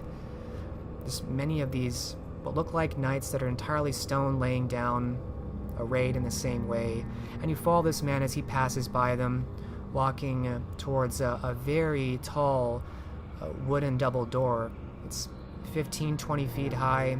It's a double wooden door that's open, and he's passing by it, and beyond him you see two other men who kind of speak to him in a hushed tone, saying something. You think a question, to which he responds something you're not really close enough to hear quite yet.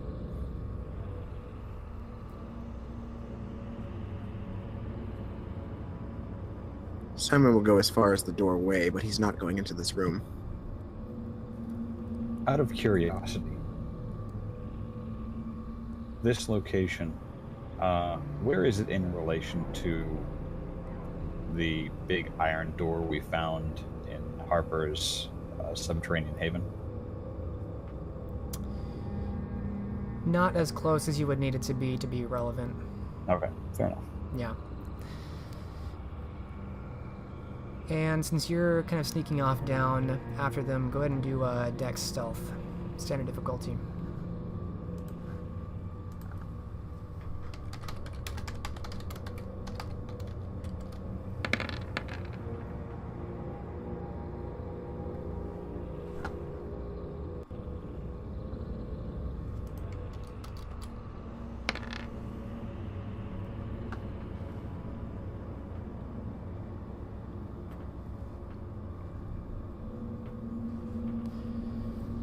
You're being fairly quiet, Michael, as you're making your way down. But as you make the last step, it's just a little bit farther than the previous steps. It's off. The architecture is off. And your foot comes down a little bit too loud. And Simon, you hear this as well, mostly noticing because the man you were following turns at the sound, and that turns your gaze. What was Simon, that? Let's check this out. And the man passes by you in the direction of the staircase. All I was going to say is he's going to press himself against the wall so the man doesn't bump into him. You narrowly avoid him. Would Michael hear this exclamation? Yes, you actually see beyond the doorway. It looks like one of the men has started to turn back to you and walking in your direction. Then he's going to scoot his ass back up the stairs. Quickly, or trying to be... Still trying to be relatively quiet. Okay, make another dexterity stealth roll. The difficulty here will be 7, since you're moving quickly and someone's looking for you.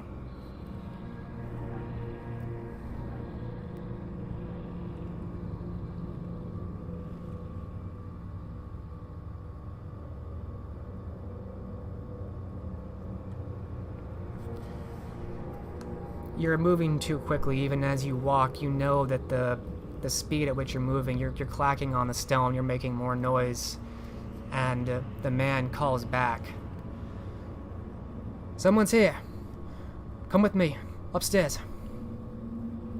And Simon, you see 3 other men coming from the front chapel, passing through the doorway, passing by you, and heading in the direction, following after this man.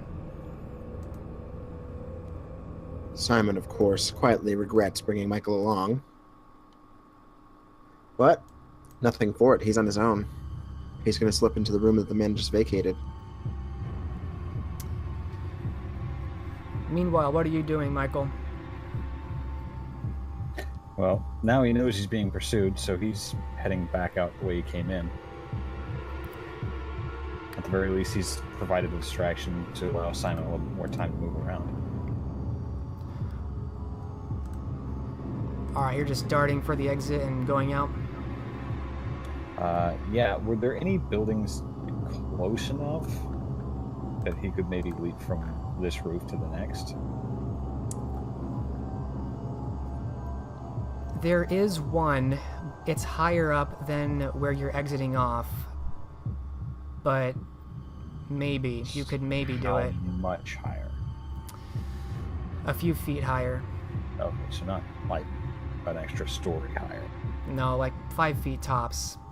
It's just going to be a bit of a challenge to jump farther and higher. But first do a standard dex athletics to escape these men before they see you.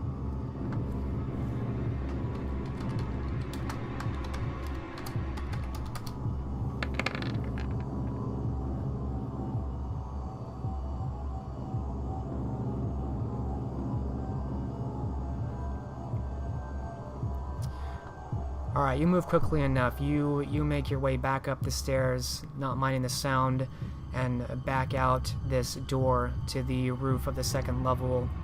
And you're back outside, and you see the building across from you.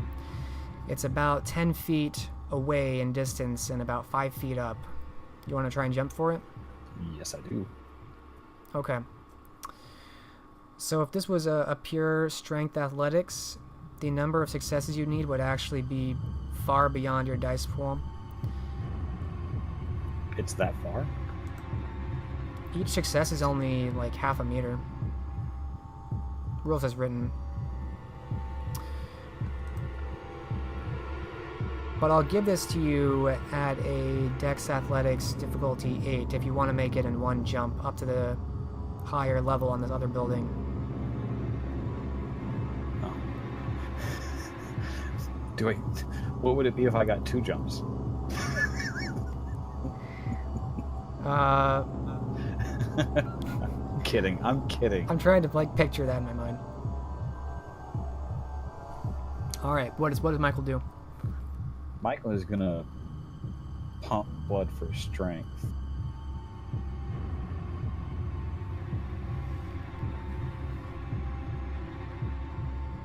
Okay. And then give it a shot. All right. Difficulty 8.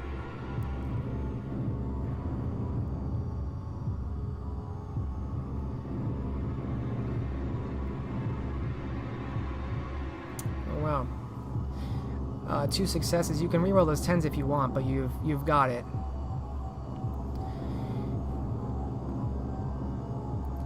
You make a good running start before you get this jump, and impressively, if anyone was watching, they'd be quite impressed with the acrobatics of this. You make a jump up to the higher level, and it's just so that your feet barely make it up, and you're in this crouch position when you're up there, and you kind of hear the distant voices, the not so distant voices behind you. Where'd he go? He must come out here.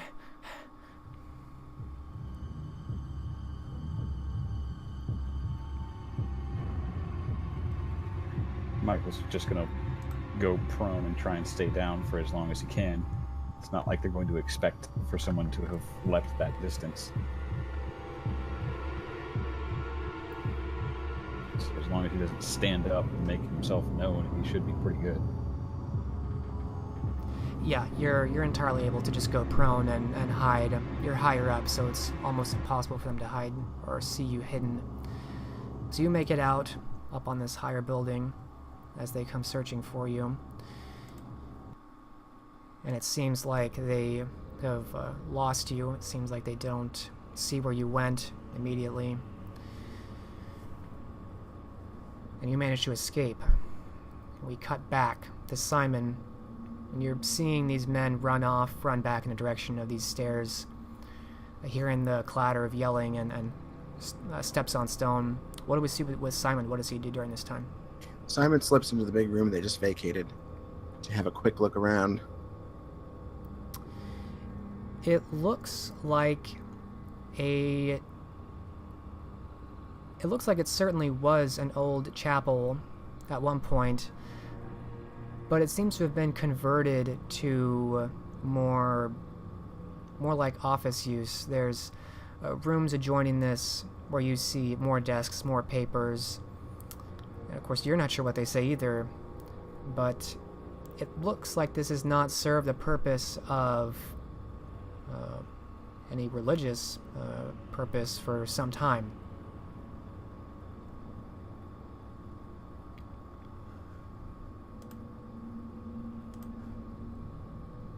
Heeding the suggestion of Michael, Simon is going to try to see if there's a way downstairs, knowing that if Harper had an office, he'd probably want to keep it underground.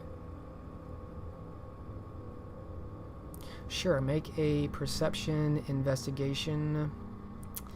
If you're trying to be pretty quick about this, I'm imagining? Yes. Alright, difficulty 7.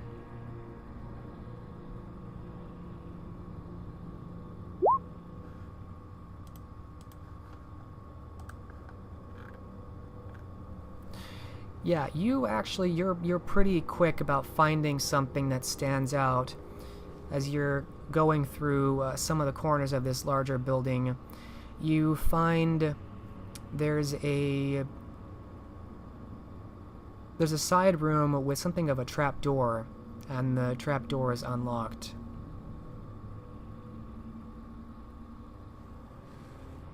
Simon will quickly open it, or as quickly as he can. He's going to try to make sure it doesn't squeak.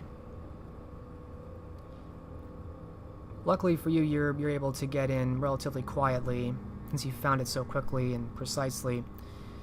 And underneath, as you descend this ladder into what looks like an underground hallway, you find a room at the end, which does look like an office, some kind of underground office with no windows. It's very, very dark in here.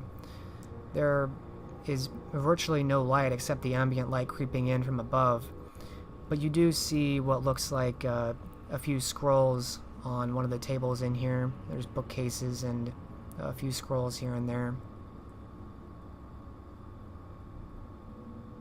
He looks around to see if there's anything he can gather the scrolls into.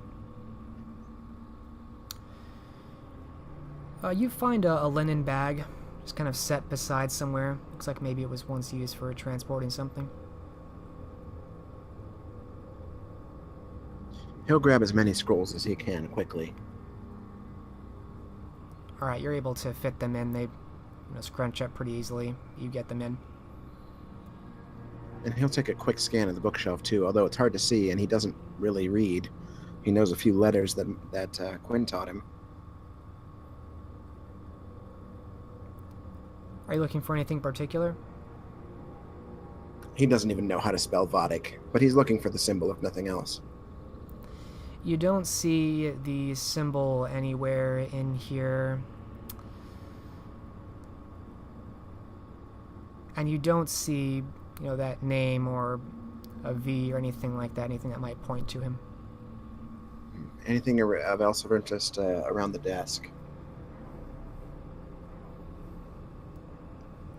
Not particularly, no. Alright, he's going to make his escape then. Okay. Rising back up the ladder, you make it up to the top level where you think maybe perhaps there were pews not far away now, but now there's just offices and desks. What does Simon mean to do now that he's on the first floor again? And you do actually see that since you've been in this room a minute, you're actually not far from the side entrance on the first floor. That's going to be his destination, but first he's going to close the door he just came through. Alright, making a point to close the trapdoor. You have enough time, since you move pretty quickly, to make it to this side door and exit as you please. He'll slip out into the night. It's not that he doesn't care whether Michael made it or not, but they came here with a purpose. Alright. What's Tito been doing during this whole time? He's been watching were the shouts loud enough for him to hear. Yeah, you definitely heard commotion from a guard, and then a few minutes later you heard more commotion, heard some yelling. You may have actually seen someone leap from the mid-level up to a higher building, and heard some shouts and maybe even saw some figures in the distance peering around.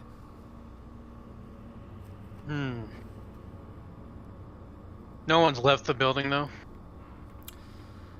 I assume Simon made use of Obfuscate when he left, is that correct? Yes. Alright, Tito will wait. If he does see anyone leave that's not part of the group, he will hunt them down. You don't see anyone like that. You heard some commotion up top, but then that died down and there was nothing. You looked away for a moment, then you looked back at the door, but it was still closed. Michael will eventually find his way to the ground again, and then search out Tito. Yeah, unless Tito's trying to hide, it's not that difficult to find where you left him. Well, Tito's in a new spot, but... Oh, that's a good point. So you don't know where Tito is yet.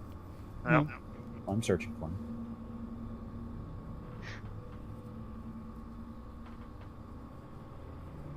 Tito, you'd probably see pretty quickly that Michael's back down on the first floor, and Simon, it looks like you see the two of them are in the area.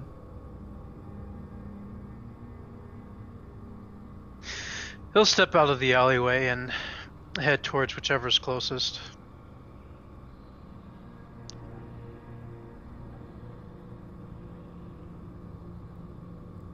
You don't see Simon, so that would be Michael. Okay. To Michael.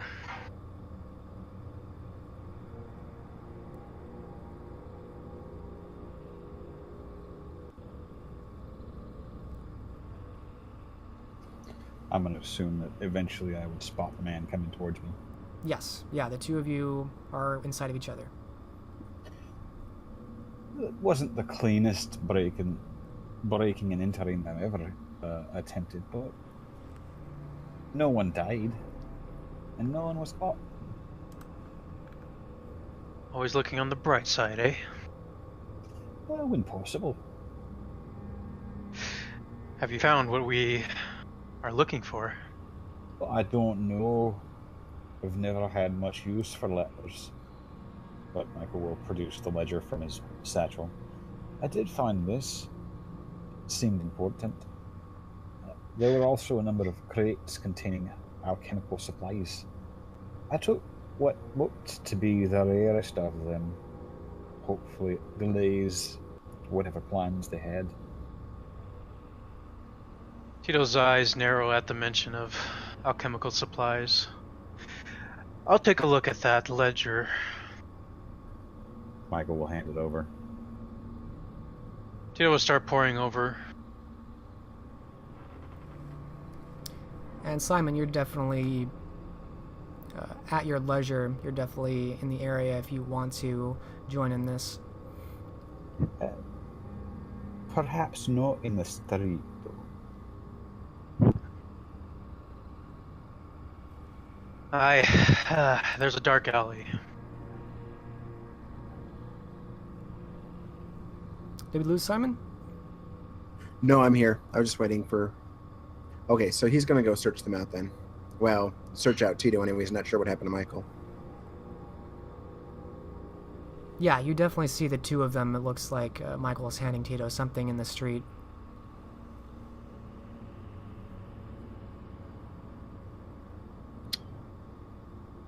He feels a thrill of excitement seeing that Michael's alive, but also knows that they're going to be hunted fairly quickly, so he gets to them as quickly as he can.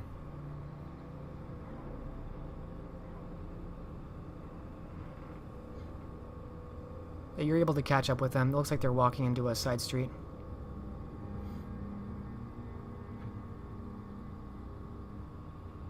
I'm right behind you. Just keep going.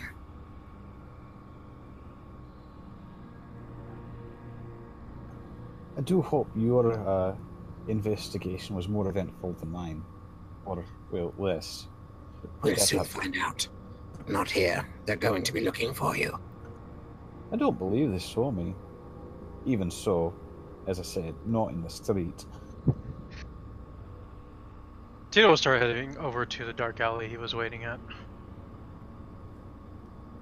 Yeah, you're able to make it over there. I do believe he meant for us to fuck right off.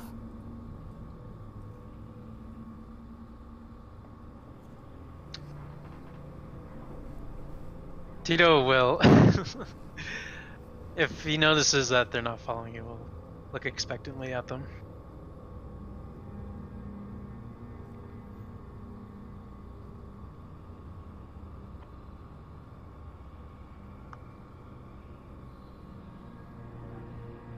You don't see the men in the Templar church coming out. I believe he meant us. Yes, he's waiting for... Well, he'll head into the alley and start reading the ledger. If they don't catch the hint, then... Okay. Alright, as you're reading this ledger, it becomes very apparent to you very quickly that it looks like this belongs to perhaps some kind of organization of lawyers, or at least that's what is claimed here. That's what you're getting from reading this. And it looks like a series of accounts, transactions. You see... Let's see here. You're seeing large anonymous donations made to the lawyers that now inhabit the Temple Church. And it looks like very similar amounts of coin being recorded as being spent by this group on significant contract work for masons and carpenters, architects, engineers, and general labor. And this is mostly around 2 to 3 years ago.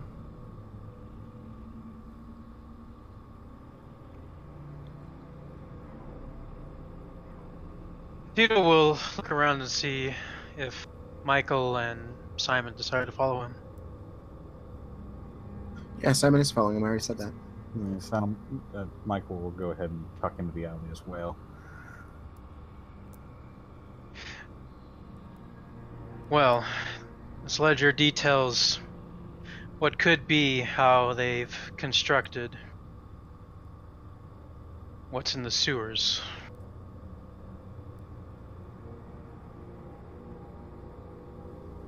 Was there anything else? This is not quite what I had in mind.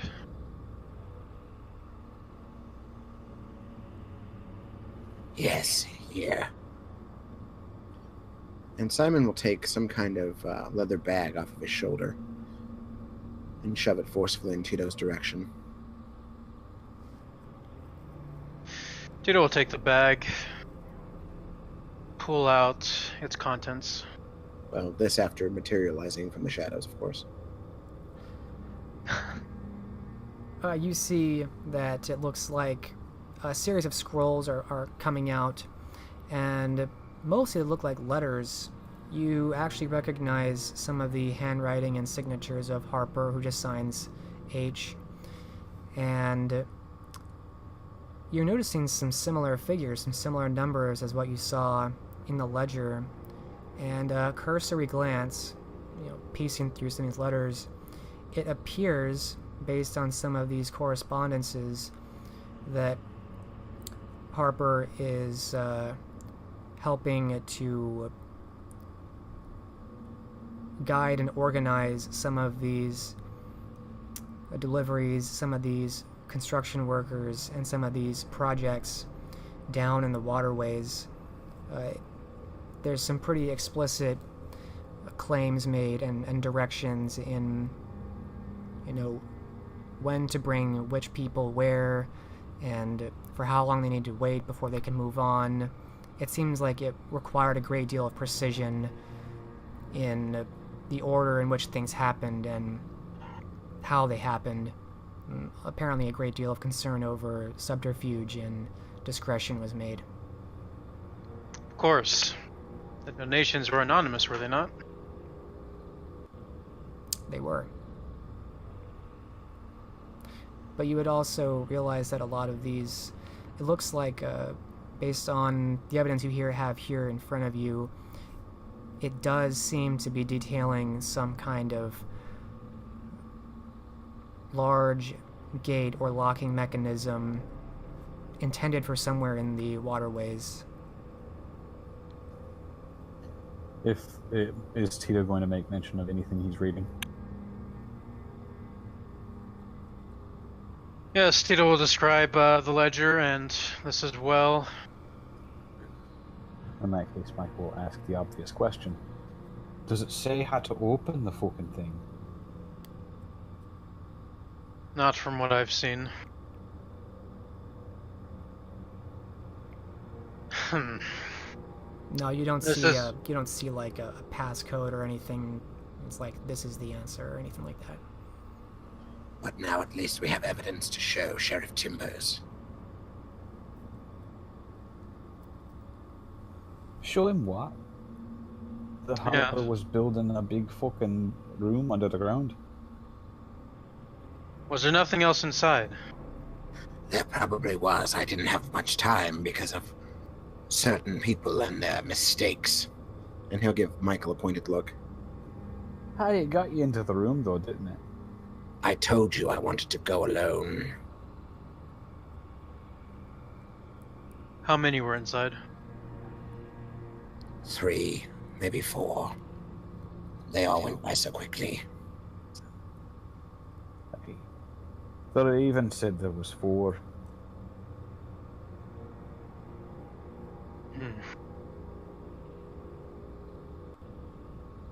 I believe we should take a further look. This is not sufficient.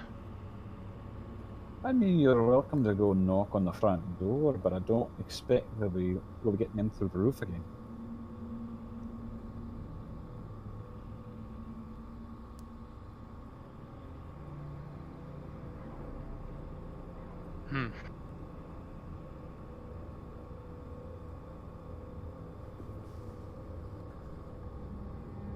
If that is what I'll have to do, so be it.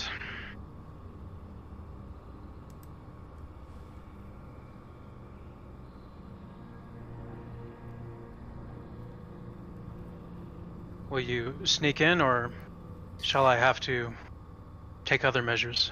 Simon looks thoughtful, but on the mention of other measures, he says, Yes, yes, I'll sneak. I don't want you killing anyone just because of Harper. Even if they're not nice people.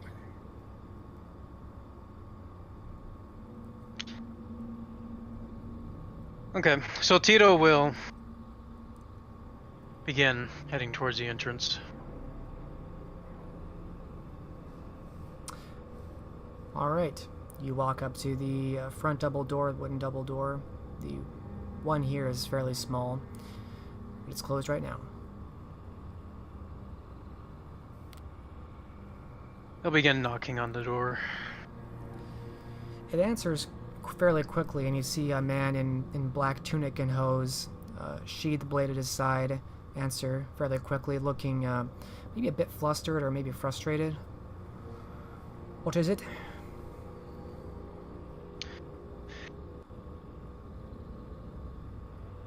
Tito looks around. Is this man alone? You just see beyond him there's a man passing by who's kind of giving you a sidelong look. He's not stopping yet.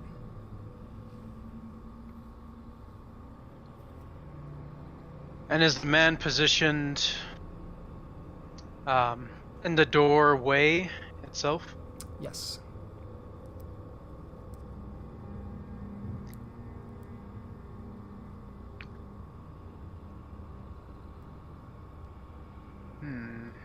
Okay, so Tito will greet the guard. Hello, sir. Are any of the clergy in? It's 1 in the goddamn morning, man. What do you want?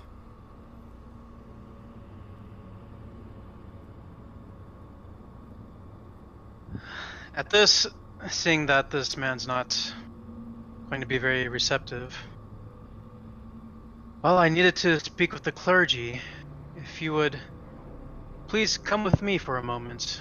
And he's going to dominate.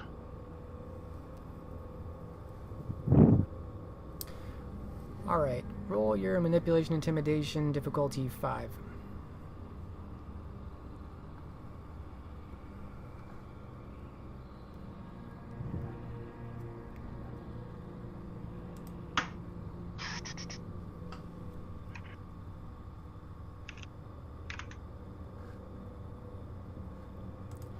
His eyes glaze over and his whole stance kind of loosens a bit as he just follows after you without even saying another word.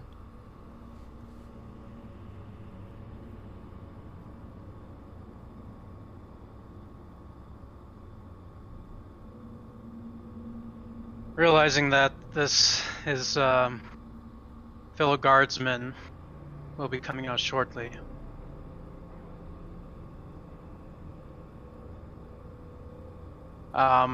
He'll lead the man away from the door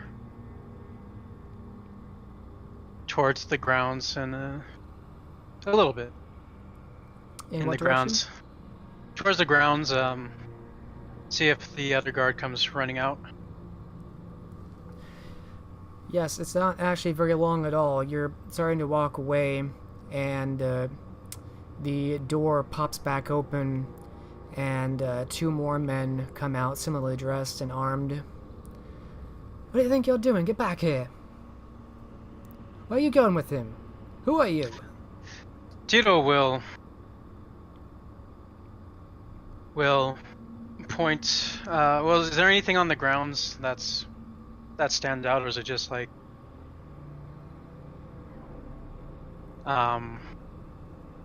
is it just wide open? Is there any building, anything that stands out on the grounds? Yeah, so to give you a better description of the scene outside, so there's this building, the Templar Church. You're by the larger, more chapel-like part of it. Beyond that, it's a large street that's kind of a thoroughfare. So there's buildings on both sides. It's wide enough for carriages and wagons that are less and less coming by. But you see them pass by. You see a guard pass by once in a while. Otherwise, there's what looks like closed down shops, maybe even tenement buildings. There's a lot of other buildings around you. I'm thinking more on the grounds, but you say there's okay. So There's a well nearby. Tito will turn back while pointing in the direction. He'll look back at the guards and say, I saw an odd figure coming from inside towards that direction. Hopefully the dominated guard is still looking in the direction that Tito's pointing. I don't care where you found him. Hey, come back here. Wait, Thomas, come back here. Why isn't he? Tito... Sorry, Tito's hoping that they'll sneak in during this. Yeah, he's gonna try. Michael is nowhere near the door. He does not have obfuscate. He is not that dumb.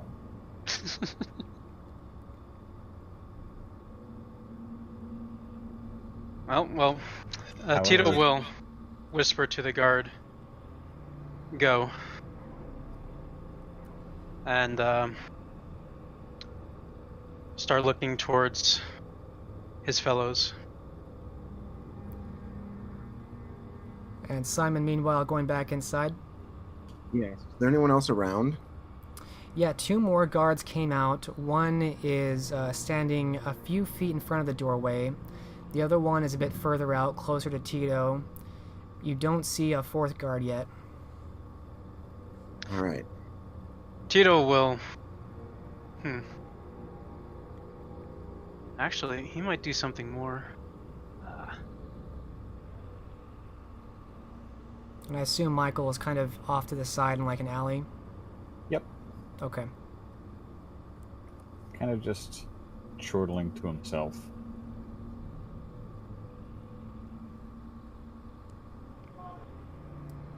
This first man, he's a little bit shorter. He's kind of run up and is shaking this guard you've dominated, and to no avail. He just keeps walking in the same direction listlessly. And then he turns to you and grabs you by your shoulders.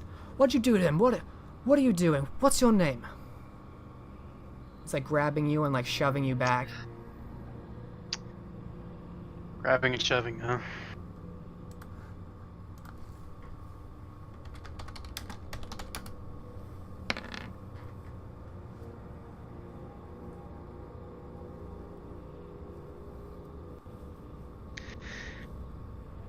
Well, Tito, at this point, Tito's going to just hope that,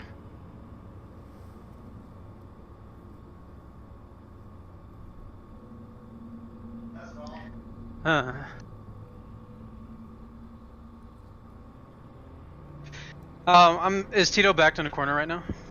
No, you're out in the open street. This man's kind of grabbing at you and shoving you. The other man who has come out to join him, he's got his hand resting on a blade, and of course the man who's dominated is still walking away.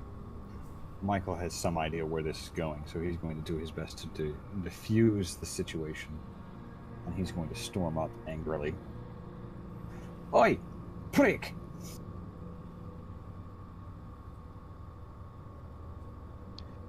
Tito will look towards Michael. You the dirty fucker who raped my sister. And he's going to take a swing at Tito.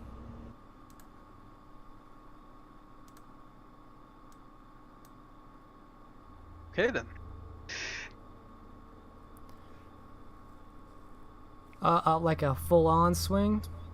I mean, he's not going to try and hurt the man. They are still, ostensibly working together, but he's going to make it look as real as he possibly can. Give me a dexterity performance difficulty 7.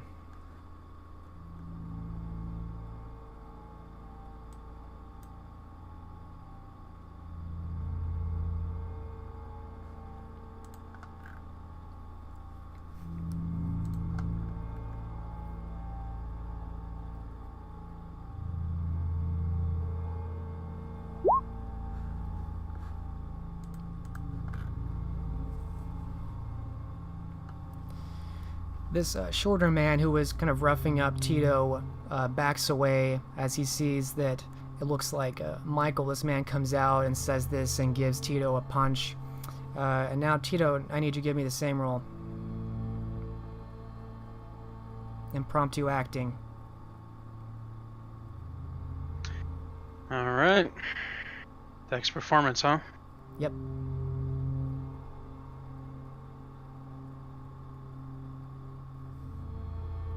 Difficulty 7.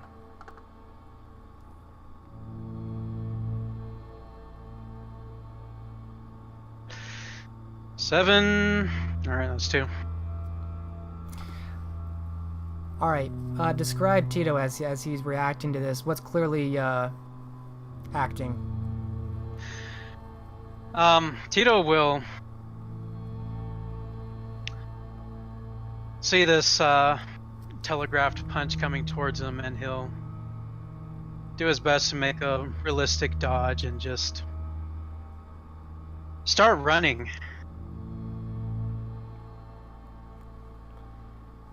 This black tunic guard who's come out is looking in confusion at the two of you.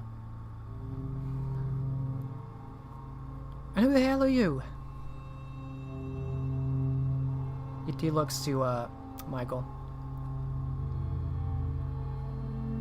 Michael glowers at the man. Mind your fucking business. That's who the fuck I am. Tito, you said you ran off?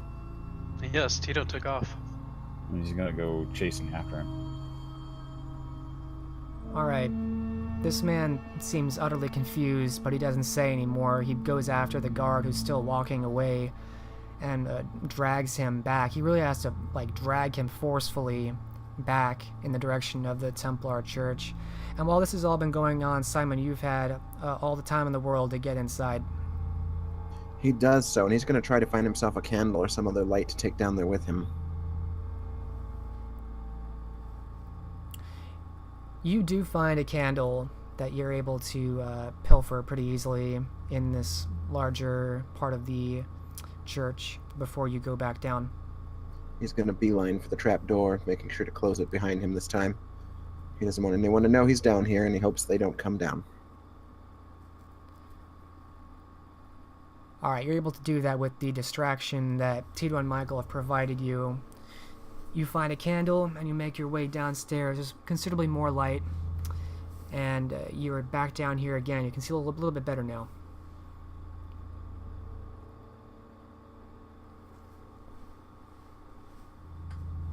Alright, he's going to start searching the bookshelves now, opening books to see if any of them have any hidden caches. This is a trick that he knows about, though he doesn't read, having spent many years burgling houses.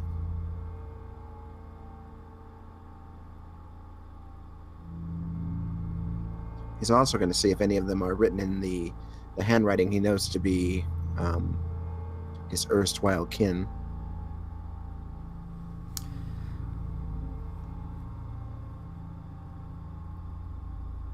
Alright, give me a perception investigation. I'll give you a standard difficulty since you have a light now and you have a little bit more time.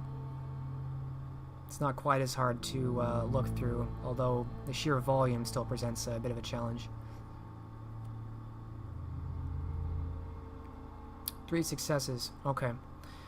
With a little bit more time and more light, you do find one more thing you think is interesting, given all you've heard about what you know of this door, and hearing Tito describe the letters that he was reading and the mechanism being designed. It sounded like it had something to do with 3 numbers being important. And when you're looking through these books, you find something that falls out of one of these books. It's a scrap of paper, and it's kind of buried into one of these books. It has kind of been carved out. There's a little space for it, much like you're expecting, and you see there's almost nothing on it except for 3 numbers. Well, what have we here, Harbor? And he'll pocket that. He's going to spend a little more time, though, just to see if there's anything else that might be of interest. Tito seems so disappointed with the scrolls. I'll spare you the roll since you already got 3 successes. You're quite sure that anything else of interest would have stood out to you by now. You feel pretty confident that you have maybe as much as you're going to get from this. He also looks for bags of money.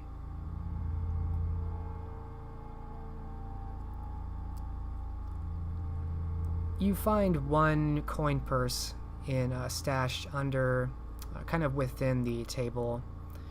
It's not very heavy, but you do find one purse.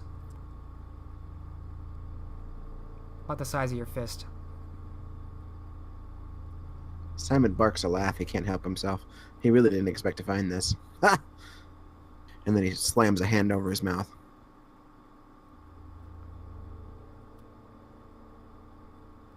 Shit. And he'll go deadly quiet, seeing if anyone heard.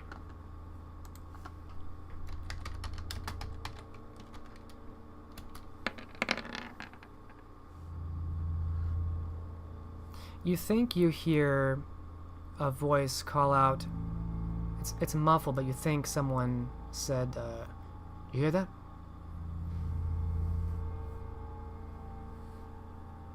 Thinking quickly as ever, and very rarely feeling the panic that some do in situations like this, he blows out the candle and hides in the corner, obfuscating himself. Luckily, you did that just in time as the trapdoor opens quickly, and 2 of these men come down in the darkness, holding candles of their own to pierce the darkness, and looking forward, looking around, hands at the hilts of their swords. Someone been in here?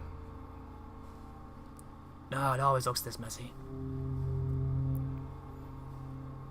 They piece through a few of these papers and kind of poke around.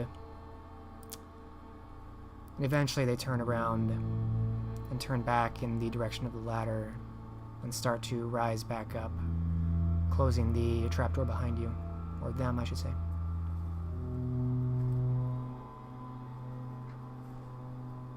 Simon waits for some time, 10, 15 minutes maybe, to see if anybody comes back before he makes his move. No one.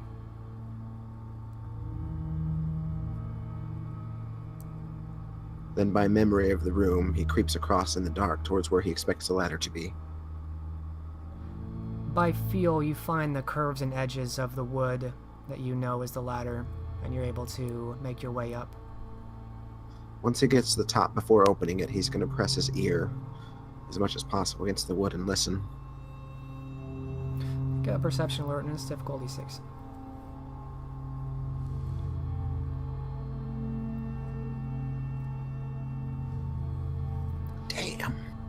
5 successes. You're very certain that there's no one else in this chamber. They may have gone back up to the other area upstairs to investigate more noises. You're pretty sure no one's even in this chapel area anymore. Alright, he's going to quietly open the door and slip out, closing it behind him. You are more than capable of doing that and making your escape back into the streets.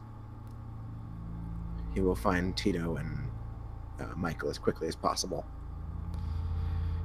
Meanwhile, Tito and Michael, you have to wait there 20 minutes, but eventually Simon does return.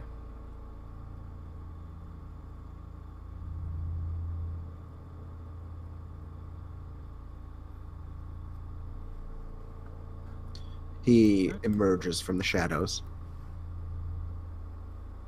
looking a bit angry, or disappointed, or both. What's wrong, Simon? It was a new blood's mistake. I made a sound and they heard me.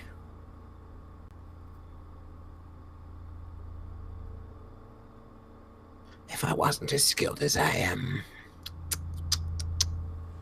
I've seen some stretch on the rope for such mistakes. Well, live and learn. A point being live.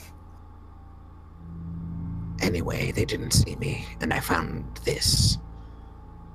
He'll pull out the paper and hand it over to Tito.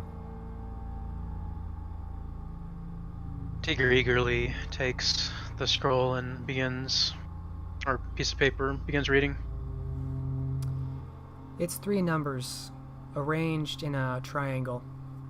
There's no clear order, but that's all there's on it. Nothing else? That's it, 3 numbers on a scratch piece of scroll. Now, that looks like a combination.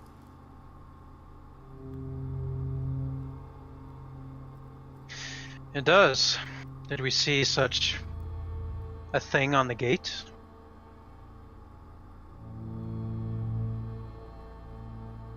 I believe I recall that there were a few wheels with symbols on them. This would be the puzzle to opening the gates. The question is, what do we do now with this information?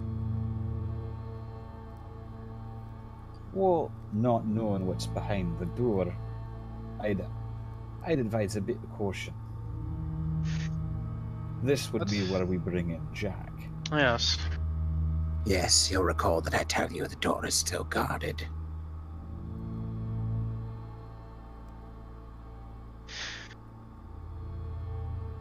That is where we will head next, then. Let us see if Jack is willing. You're sure you can trust him? There are so many now who we know are the servants of Foddick. Michael will take particular exception to this questioning of Jack's loyalty. Jack's still Jack. It's good enough for me. If he truly was against us, I suspect we wouldn't be doing this investigation. And he damn sure wouldn't have been quite as perturbed when we killed Harper.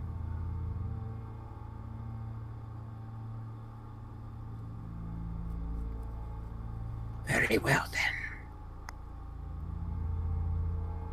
That, by the way, was all that I found down below. And it was quite well hidden amongst a number of unremarkable books. Well done. At least we have a way to open the gate.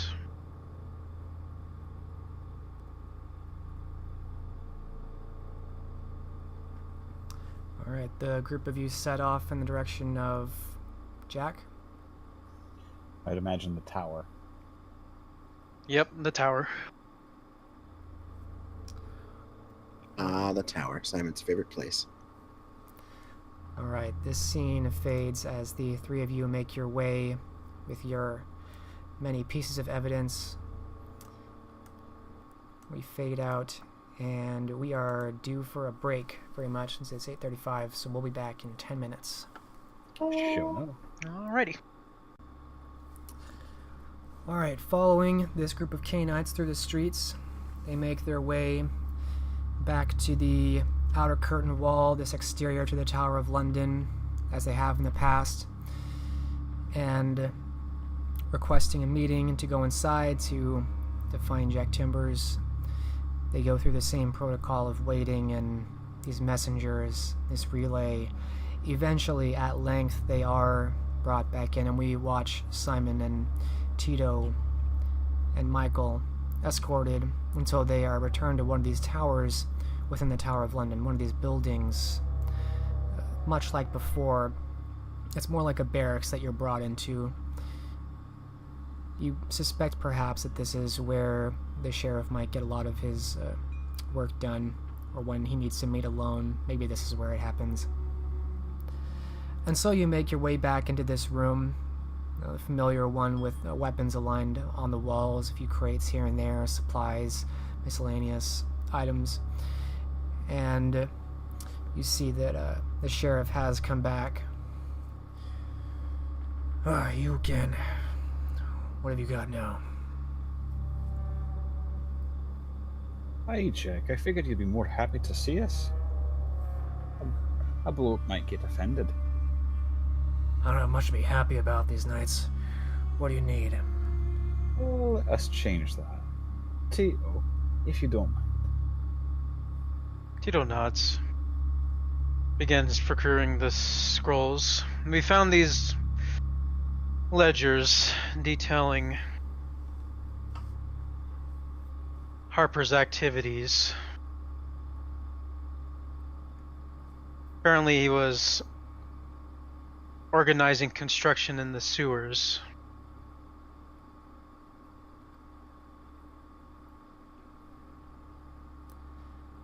And? Tito will hand the scrolls over to Sheriff. And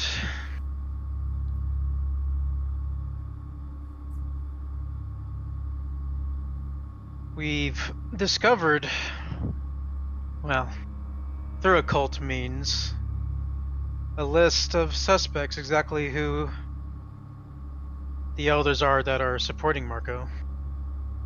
Aye, and apparently either Marco is acting on Vadic's behalf or he is Vadic. We've had this confirmed. In any case, Harper was convinced that Vadic was Marco.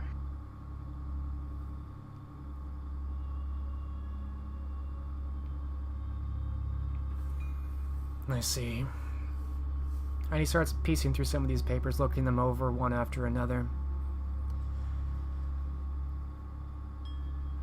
Who all do you believe is in on this conspiracy?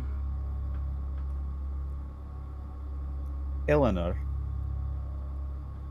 and he'll once again pantomime spitting. The Tremere Core Masters and the former Harper. As well as Edmund Fontaine. As he says.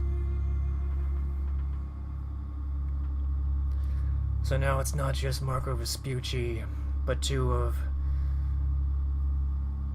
well, one of the most renowned elders in the city. Correct. And another elder with considerable power.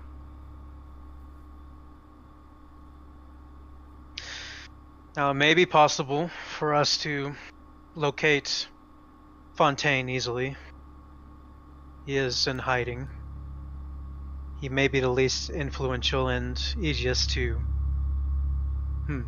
turn on the others.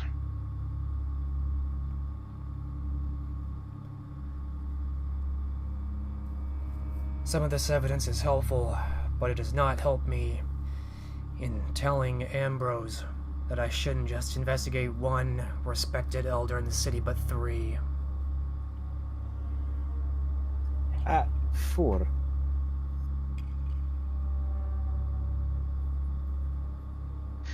Well, It helps to mention that this conspiracy has been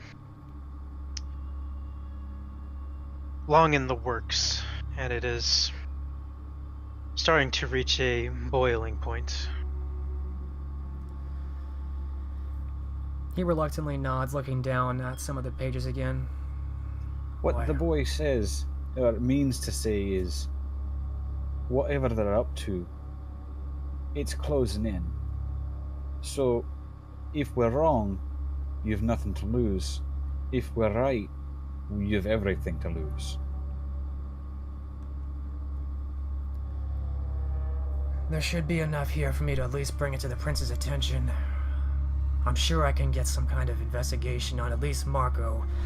Maybe not the others. There's one thing of mention. Fontaine's child was seen in Toreador domain. It stands to reason that her sire is also hiding. Sire is wanted for the burning of the inn, north end of London. Did you detain her? I've put a means of tracking her in hopes that she'll lead us to Fontaine. So you let her go? Correct.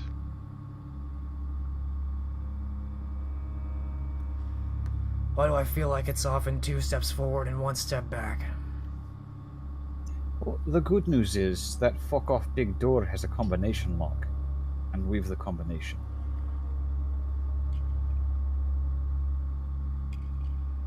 Do you jest or do you truly have it? Well, we've not tried it yet, but it seems fitting. It's the correct arrangement of characters.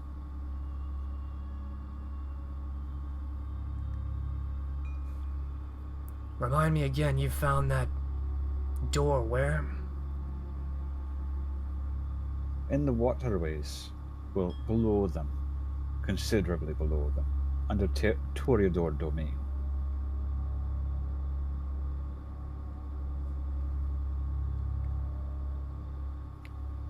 From what the ledgers say, it's 2 years in the making.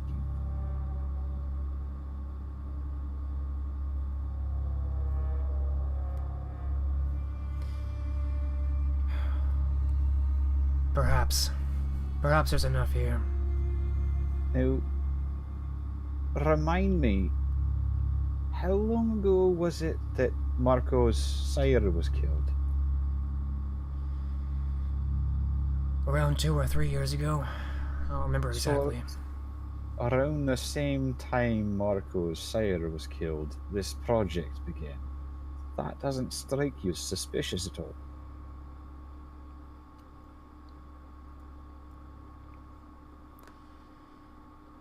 It could be something, it could be just coincidence. You don't grow up as a child of the Irish Isle and start believing in coincidence. In any case, what was his sire's death have to do with this? Well, if I were an ancient Methuselah and I wanted to take over a city and take over its kindred, do you think you'd rock up into the place, stamp your feet, claim praxis, or do you start from the bottom, win over loyalties, take a few boons from people, start setting up a foundation of power? Reynaldo Francisco was not exactly the bottom. He was very close to Adam. No, but was his sire of note at the time, or was his child of note at the time? Marco Vespucci was respected several years ago, though less acclaimed. Aye, so the bottom rung.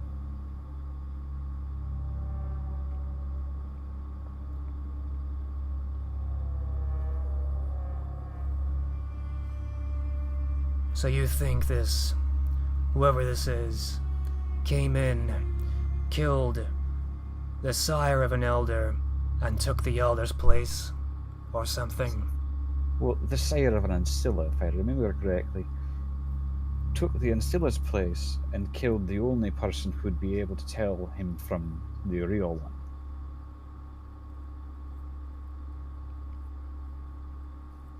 What of Moreover- Genevieve? Surely Genevieve would have known.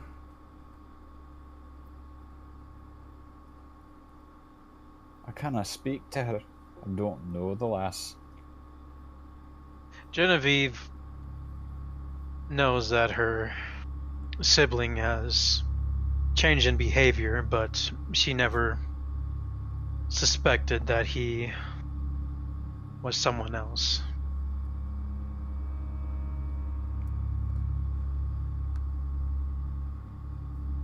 Well, that's troubling. At the very least, I should have enough to bring something against Marco Vespucci now. With all of this aligned against him. Reasonable doubt at a minimum.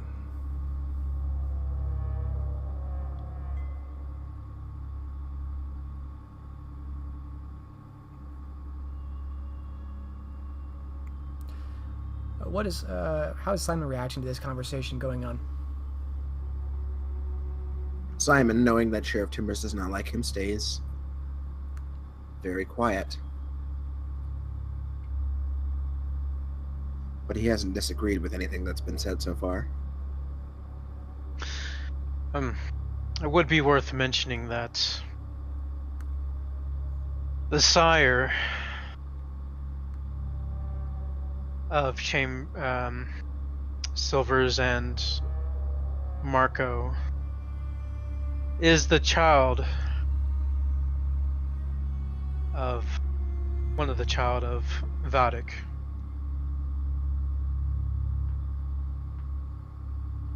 Reynaldo Francisco was a child of Vatic.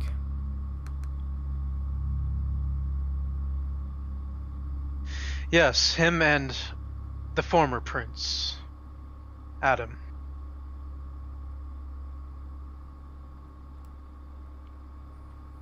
Back in the day, they were known as Hector and Priam.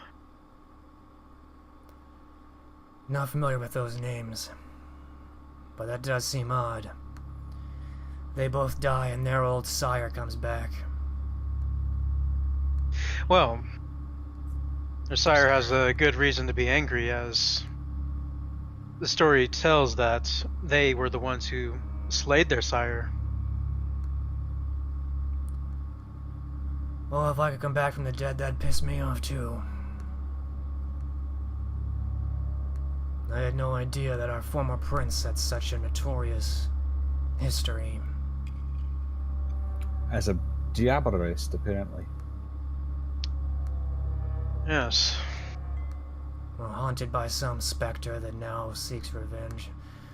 But now that they're dead, I suspect it's all said and done. Indeed. Did anyone actually see Adam fall? I've heard a few reports. Genevieve told me through a window she saw much of the carnage. We What? interviewed a few of the ghouls afterwards to confirm the alarming reports. But did anyone actually see him die? Did manage to get an interview from one of the ghouls who was left for dead at the top after the fires were put out. He confirmed it. He saw the body collapse. I see where you're going with this, and I do have to mention the same way that I am tracking the child of Fontaine. I was able to witness the death of former Prince Adam.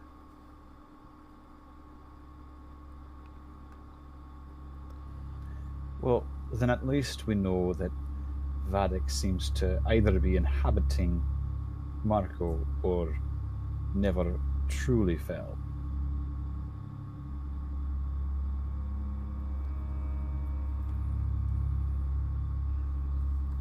He just shakes his head and paces. Whatever he is, I want him out of my city. I'm gonna see what I can do about levying this investigation against him. Aye, you get the blood hunt called. I'll get the blood. He nods and gives you each a glance before turning to leave.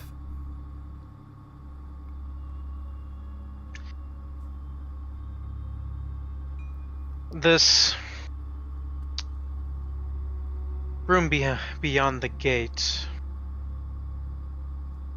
we're fully willing to investigate it, but should we bring in some support? What support can we trust? Precious little. It is possible that Tristan would be interested. We can ask. Can't hurt. I've not yet weighed out just where Taziana's loyalties lie. Seems to be she's more self-serving than might be useful.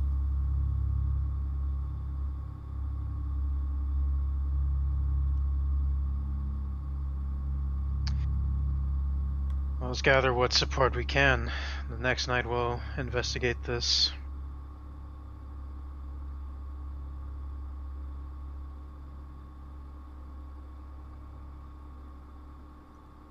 Simon seems a little nervous suddenly. He's wringing his hands a bit. I had nearly forgotten.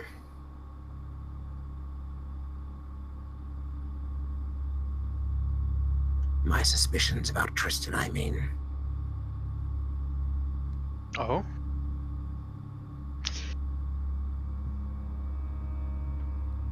Oh, make no mistake, I'm quite sure that Tristan is fine. But I can't be sure that he's not being imitated.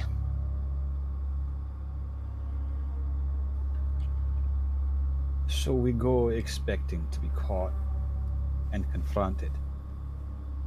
All the more reason to bring some heavier hitters.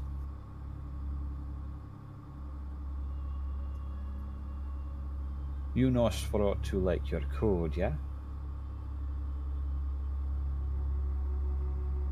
In a manner of speaking. Well then send Tristan a coded message that only another Nosferatu of the city would know. I had. No word. It is possible that the one I spoke to was Tristan. Perhaps I was a bit nervous.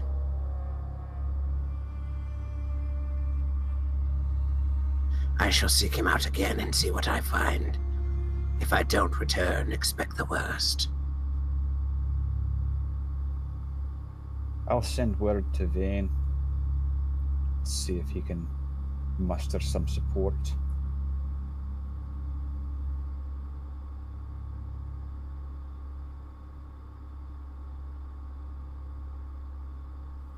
Well, Let's agree on a meeting time, shall we?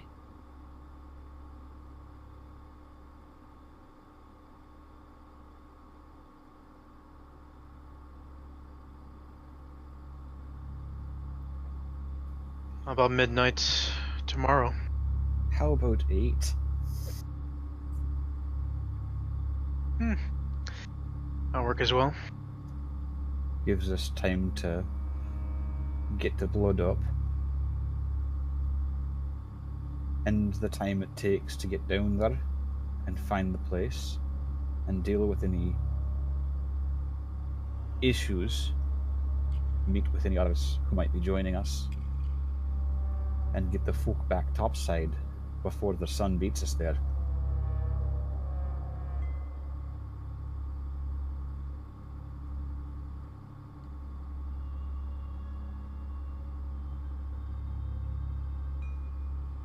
Eight of the clock, then.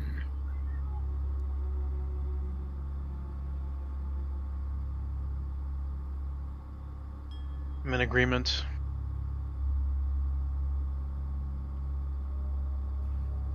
Out of curiosity, where's the entrance to the eastern sewers closest to the Priory or my little hovel?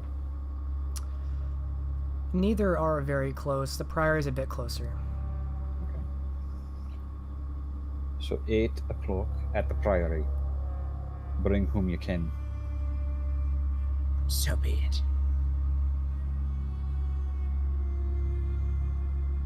Very good.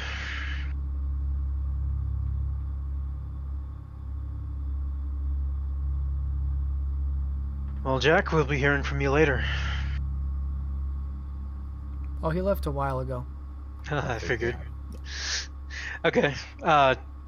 Tito will begin leaving as well then.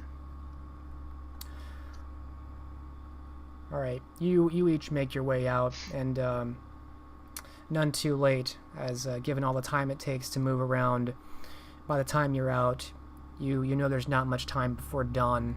And so each of you... Well, actually, I'll ask. Obviously, Tito's going back to the Priory. Where is Simon going? Is he going to come back too? Actually, Tito's thinking of heading to Elysium real quick just to see who's there and get blood on the way to the Priory. They did offer him a room at the Priory for a while, right? Or was it just for the night? It's for a while. Okay. Yeah, that's where he'll be going then. Michael is going to head back to his little hovel and send a message with his raven for Vane.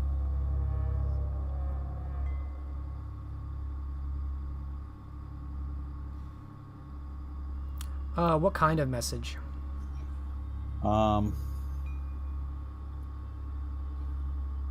He's going to send basically a message. I'm trying to think of how to visualize this. Basically, he's going to tell the Raven, and the Raven will have an image of him speaking, to share the following with Vane.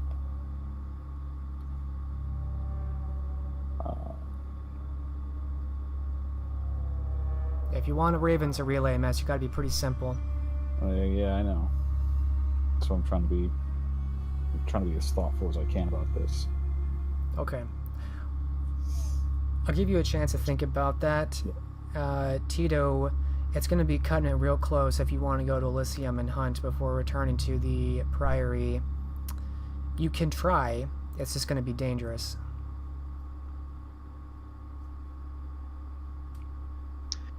Dangerous, eh?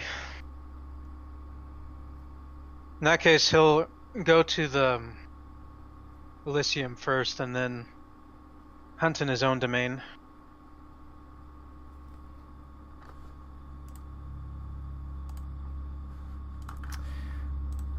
Alright. Just looking at something really quick. Okay. Do you know what you want to say, Michael? Or do you want more time?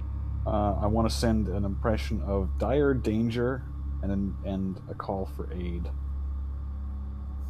Okay, you can definitely do that. Danger to the city, to Clan Gangrel, and I'm going to specifically implicate Marco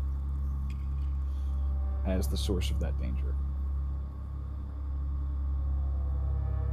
Okay. Yeah, I'll spare you the role on that. That's a simple enough message.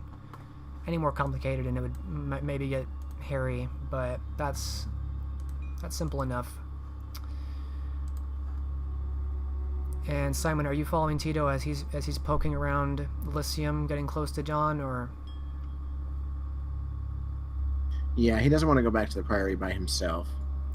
Fair. He'd rather be in Tito's company when he does so. Okay. So we cut away from the castle, from the Tower of London, and we turn towards Elysium.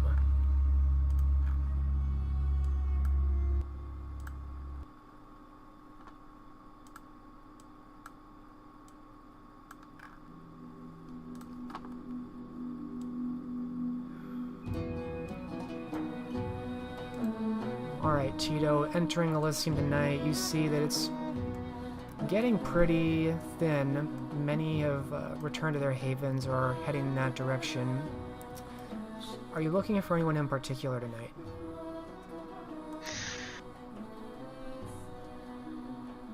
In particular, well, he'll see if Ellen or Robin are here. Other than that, he'll just take note of who's here.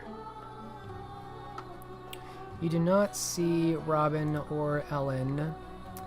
I would say you do see the Brujah Primogen Alexander Hitchcock. He's still here. Let's see. Simone Deschamps is still sitting in a corner watching everyone to the last minute. And the Keeper of Elysium, Rebecca Godfrey, is still maintaining Elysium at this time. Otherwise, it's just a few neonates you never bothered to meet.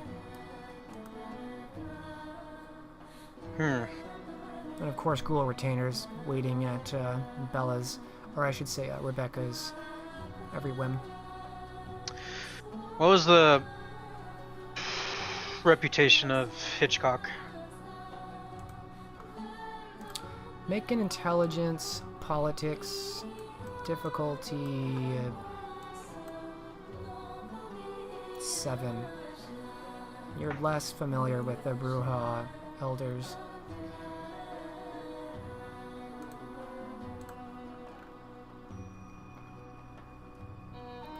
0 successes. You don't really know a whole lot about him.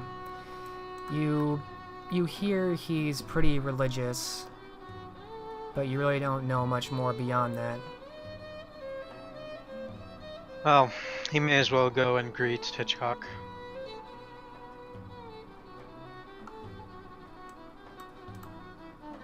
It looks like the man who you see is pretty tall and just a little bit overweight, in this long red robe, much like a cardinal's robe, though not exactly the same. He's speaking to one of these ghouls, kind of looking down at them, and he sees you approaching and turns to you, giving you a bow of the head. Ah, Tito Vega. I recognize you. What can I do for you? Greetings. Well, not much, I'm afraid. I just felt like paying my respects to the Brujah clan after the loss of Quin. Pains me dearly. He bows his head again respectfully, closing his eyes for a moment. And we thank you for your concern. It is a tragic loss, losing Quin. Although I may have not seen eye to eye, he was kin, and his loss is felt. It was. He was helping me with the investigation of who burned down Elysium. Ah, yes. Tragedy that. Many good souls lost that night. Yes. Has he spoken with his clan much on the investigation?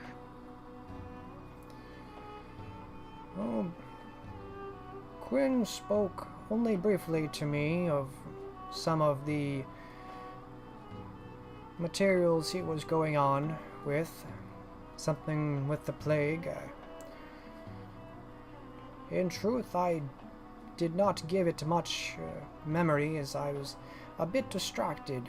We had something of a disagreement on topics of theology. I am sorry to say my last words with him were not the most Christian. Ah, that is unfortunate to hear.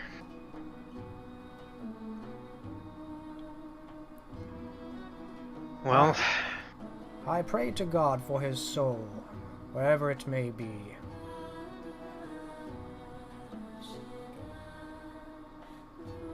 I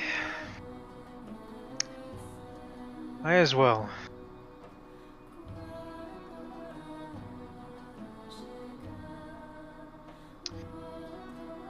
Well, perhaps there is something you could help me with. Of course.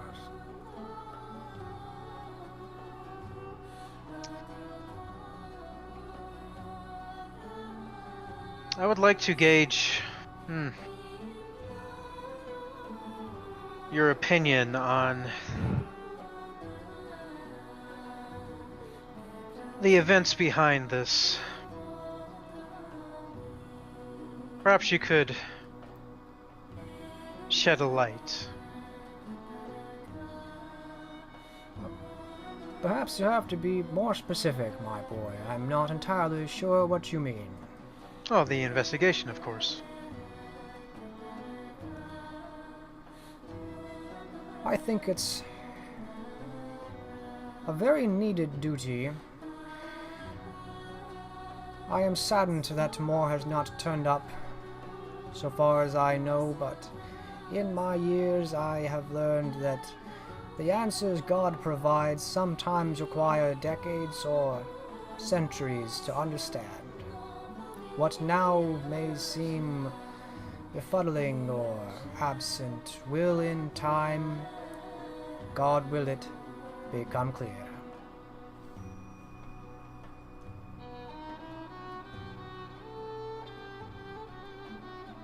Very true. Although perhaps some divine signs have been laid before. Just takes the individual to notice them.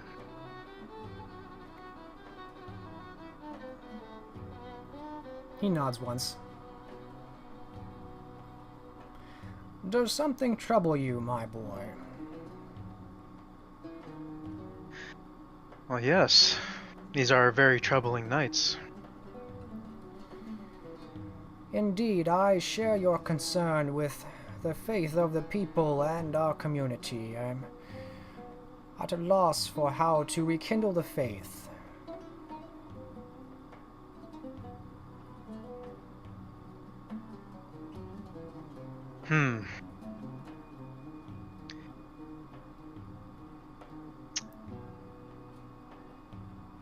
Rekindle the faith for whom?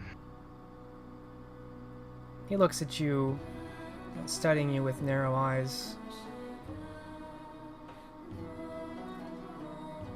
Rekindling the faith of this community, both the Cainite and the Quin, in our Lord Jesus Christ, as well as the clergy and the Holy Pope, whom leads us in these dark times. Many have strayed, you see, many have strayed from the faith. They do not believe that Christ will save us. They do not believe that the Pope will give his message to us, our guidance, or that his clergy may even deceive. All too true. I've recently come across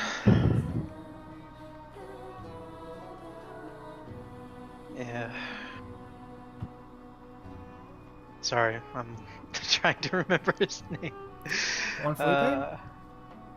No. The guy that Fontaine was masquerading as. Lord Marshal Emerson or the Bishop Stratford with him? Yeah, Bishop Stratford. Yes. That's who I was trying to connect. Oh yes. Do you know of Bishop Stratford by chance? Of course, Bishop Stratford and I have spoken at length on a few matters. He is a guest sometimes at my manor. Well, really? Less so in these nights as in past years, but I'm certain business occupies his mind, especially in this city during these nights. I wish it was so innocent. No. Bishop Stratford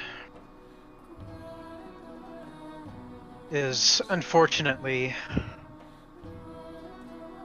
been coerced by, well,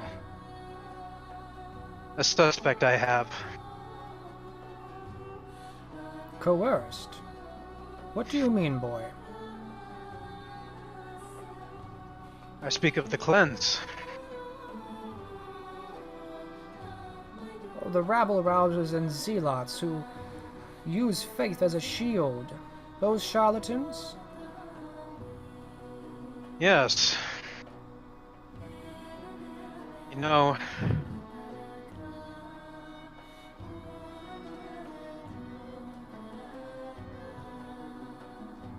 he was being manipulated.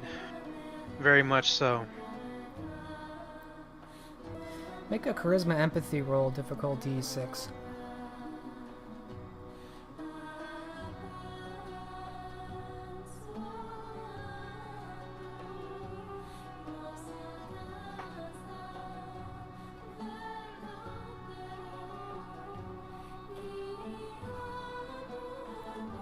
Not a botch, but still a failure. My boy, you should be very careful with the words you use to describe the clergy of this city. True that perhaps some may have faults, but Christ is ever forgiving. Bishop Stratford would not so easily, in his wise years, be manipulated. Not by mundane means, surely. But there was a shadow looming over him. Canine, one that's a known arsonist. I suspect you know who I speak of.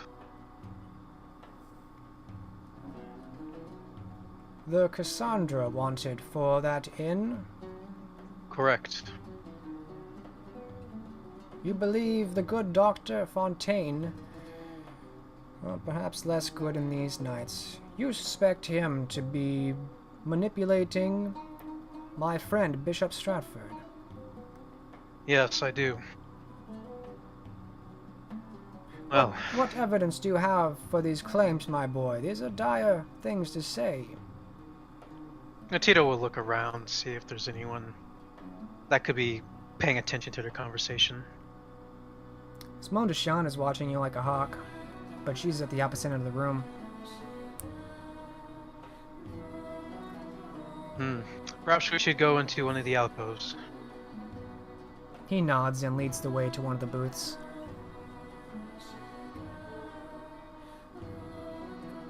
Tito will follow along. He sits down, looking impatient. Speak, boy. I want to hear your mind on this. Well, it happened when... Do you recall when the cleanse patrols died down? Yes, I recall that time. Well, I was under the employ of Marco Vespucci during that. He was able to get me a meeting with the bishop, along with Lord Marshal Emerson.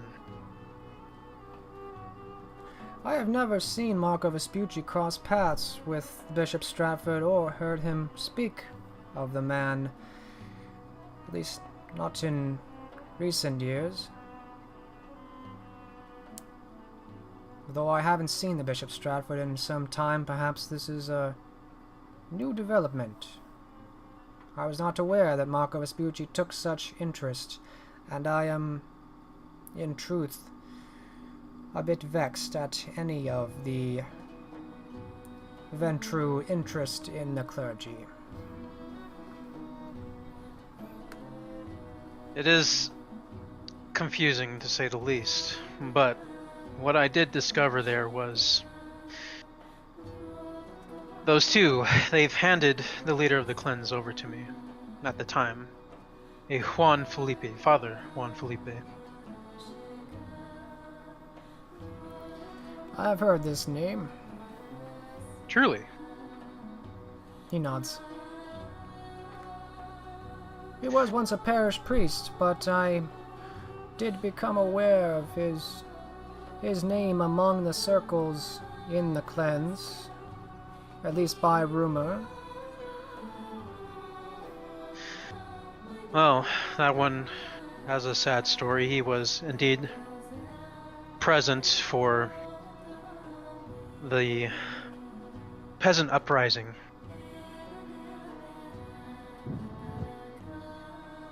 I see. There was Most another who I suspect used power of the blood over the peasants to rile them up to burn Elysium. But without getting too ahead of myself and back to Stratford, I do hope he is not in danger. Indeed. Marshal Emerson, Go ahead. he was being masqueraded by Edmund Fontaine. I could recognize his mannerisms anywhere. That smacking sound as he delivered the leader of the cleanse to me. I see. And the way he was looming over Bishop Stratford was most unsettling. You see something like anger or ire rise in Hitchcock's eyes. You see his fists kind of start to form together. It is a grave sin to try and manipulate God's message here on earth.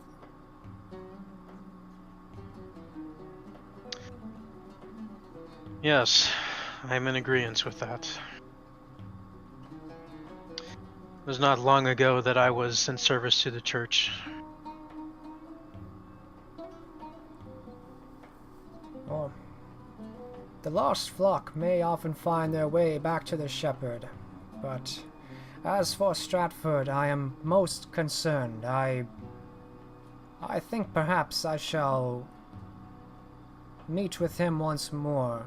I wish to hear his thoughts on this. I would not have my long friend be manipulated by these arsonists and heretics. And his fists are coming together more and more. It brings me peace of mind to be able to alert you to this. Hopefully you will be able to carry out God's will. Indeed. Please let me know if you hear of anything of Stratford or Fontaine. This is most concerning to me. I thank you for bringing it to my attention. I will seek you out. It is good to know I have your assistance. He nods and brings both of his hands together on top of yours, clasping together. God be with you, son. And he rises to leave. Tito nods and gets up to leave as well.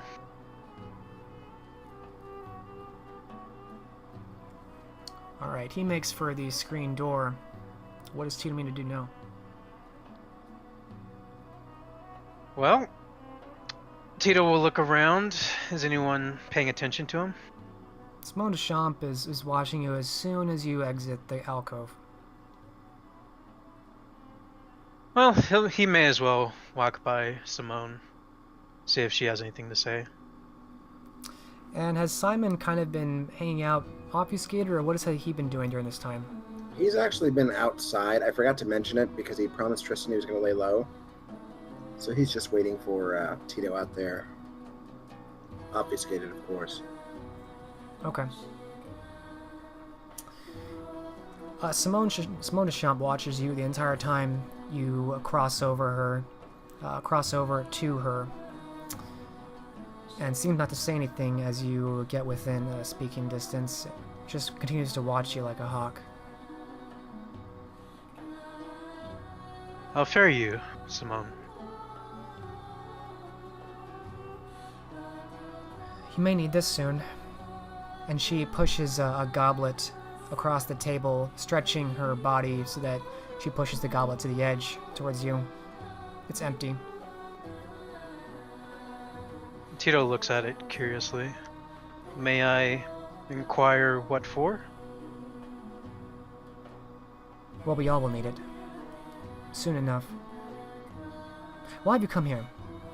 What do you need? Why did you come across the room to me?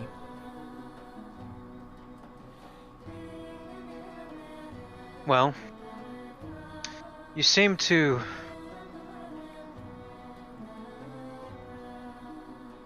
grab my attention. Like that. She narrows her eyes at you. Be at ease. I know that you have many enemies after you. You can count me not one of them. Make a charisma empathy roll, difficulty 8.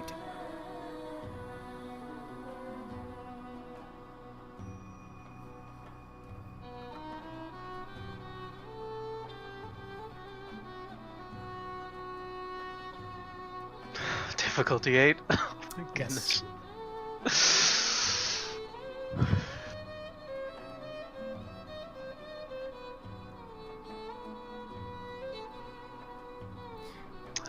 No successes, but it's not a botch. Her eyes continue to narrow at you. I'm sure you like me to think that. I don't believe it.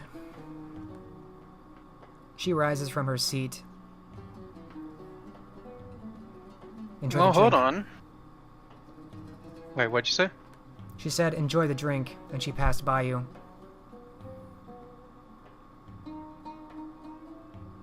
Well, thank you. He looks at the goblet. Is it actually filled, or is it empty? It's empty. It's been empty the whole time.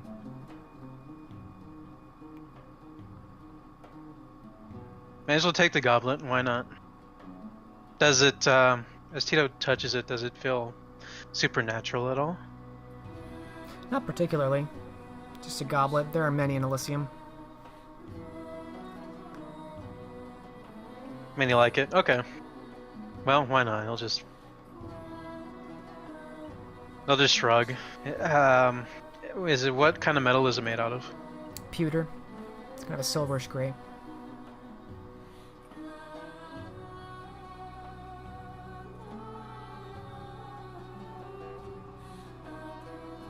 Why not? He'll just take it. Why not? Alright, you have a pewter goblet. And Simone looks like she's making for the exit in a beeline. What is Tito doing now? There's no one else here, correct? Really just Rebecca Godfrey. And she's the God. keeper of Elysium, so she has to be here. Toreador, huh?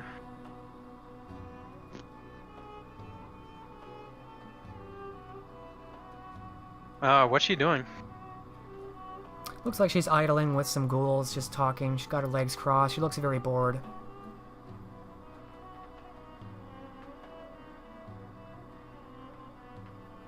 Well...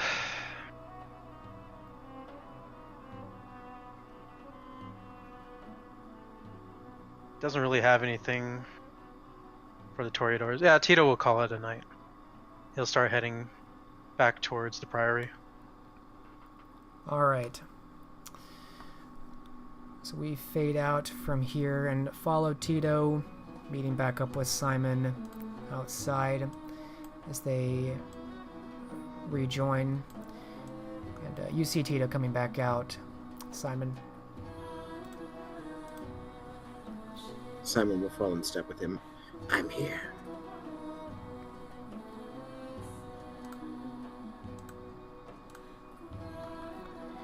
Well, we have good news about the Bruja.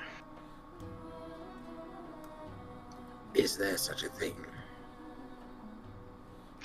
In this situation, they were amiable to go after anyone who was manipulating the clergy.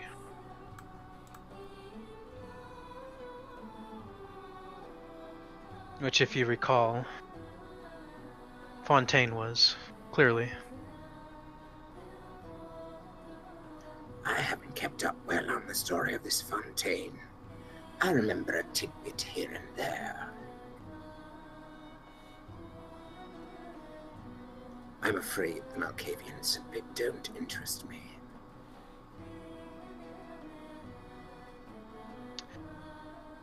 Well,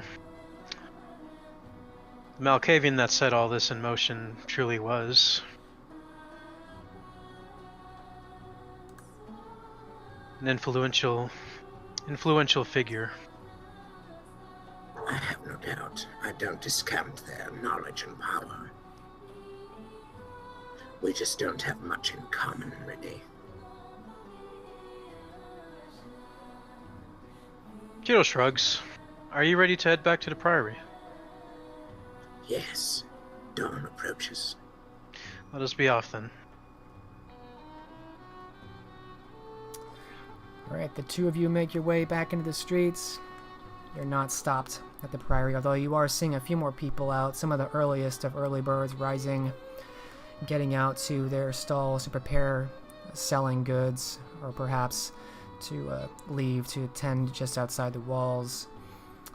And you can see the growing blue in the sky. You know you don't have much time at all, so you return just in the nick of time before dawn rises. With that, we will close scene as the two of you make your way back. And it's at 9:37 right now. We still have some time before we're out, but I don't know, how do you guys feel? Do you want to start the next night, or do you want to give a clean break? I just have one question. Okay. Would Taziana have returned? Yes, she would have returned. Okay. Then Michael will at least gauge her a little bit. Yeah, we can open there. There's definitely time for you to interact with her. So we will transition as we focus in on that sometime before then. Sometime before this meeting at Elysium, we look back at Michael's hovel, and you find that it's not for a while that Taziana returns. It's actually not too... it's fairly close to dawn when she returns, but she steps in. Michael will be waiting at the small wooden table, looking a bit pensive. She steps in and closes the door behind her and looks over to you. Cavolo, I forgot you are here.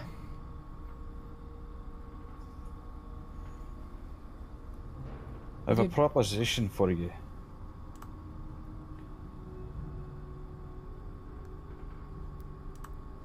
A proper what, sir? An offer of involvement. You're Oh. welcome to tell me to fuck off.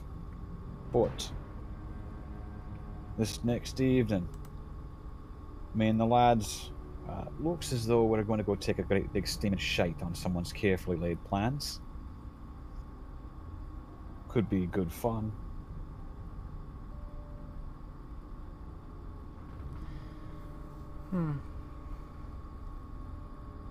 What kinds of shite, sir? Oh, just cracking open a great monster of a vault and hidden down underneath the city.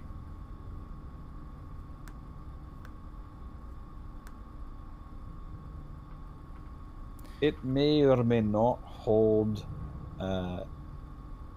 either something quite valuable or someone quite dangerous. I don't know which. She takes a few steps forward and sits down abruptly at the chair across from you, crossing her legs and folding her arms across her chest. What do I get out of it, sir? A coin?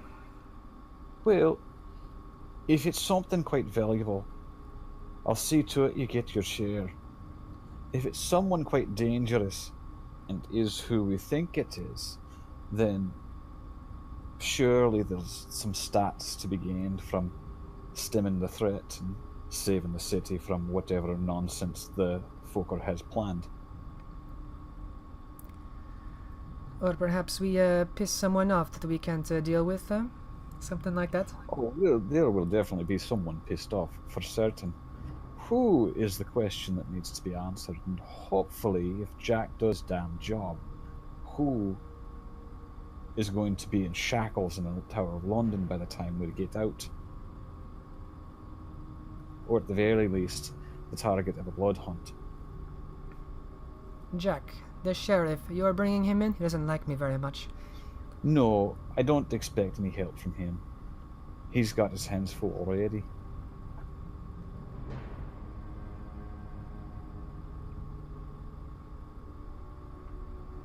She purses her lips a bit in thought. Make a charisma empathy roll. Difficulty. Well, actually, I'll leave it to you. How are you trying to recruit her? What's your angle here? Are you trying to get at her her sympathy, or are you trying to kind of fast talk her with lures of maybe reward? He's being pretty straightforward. Most people he'll try and manipulate, not Clan, not if he can help it. Okay. Charisma, empathy, difficulty 8.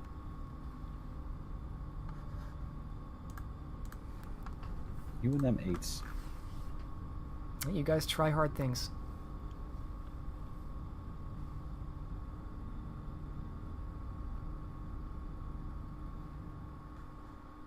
Oh wait, can we roll a 10?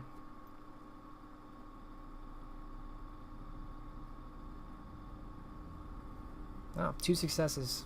That's more than I expected. Same. She does this thing with the chair where she tips back and forth, almost like a child trying to balance on the back end, looking at you. Well, I don't have much else going for me in this city, do I? What besides you? Could be this changes that.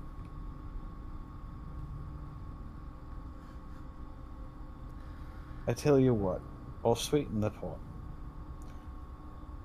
I'll add we'll say, a boon to be described after the fact. If it's an easy day, it's a minor boon. If you nearly die, a major one. Her eyebrows raise for a moment.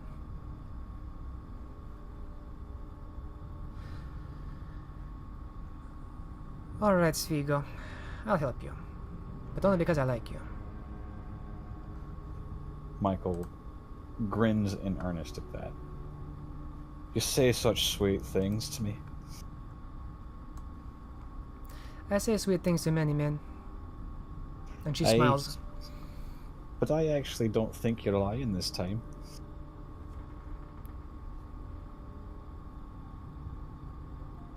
She shrugs and smirks. And makes to her corner where she's been sleeping. As you do feel that dawn is imminent. Sorry, I missed that last part.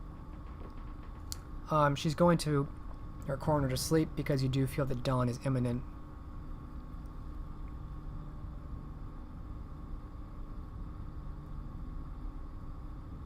Out of curiosity, has the Raven returned yet, or no? Yes, it did. It was there, kind of cawing at you a while ago. Any response from Vane, or?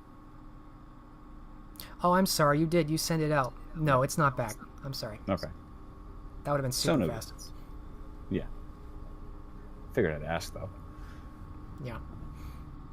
And he'll shoo her into the cellar so they don't die from sun exposure. And fall her down. Alright, she finds a corner in the cellar to sleep as she has in the past, and the two of you fall into torpor for the coming day. And I think we will stop here a little bit early, because I think the next night's going to be really...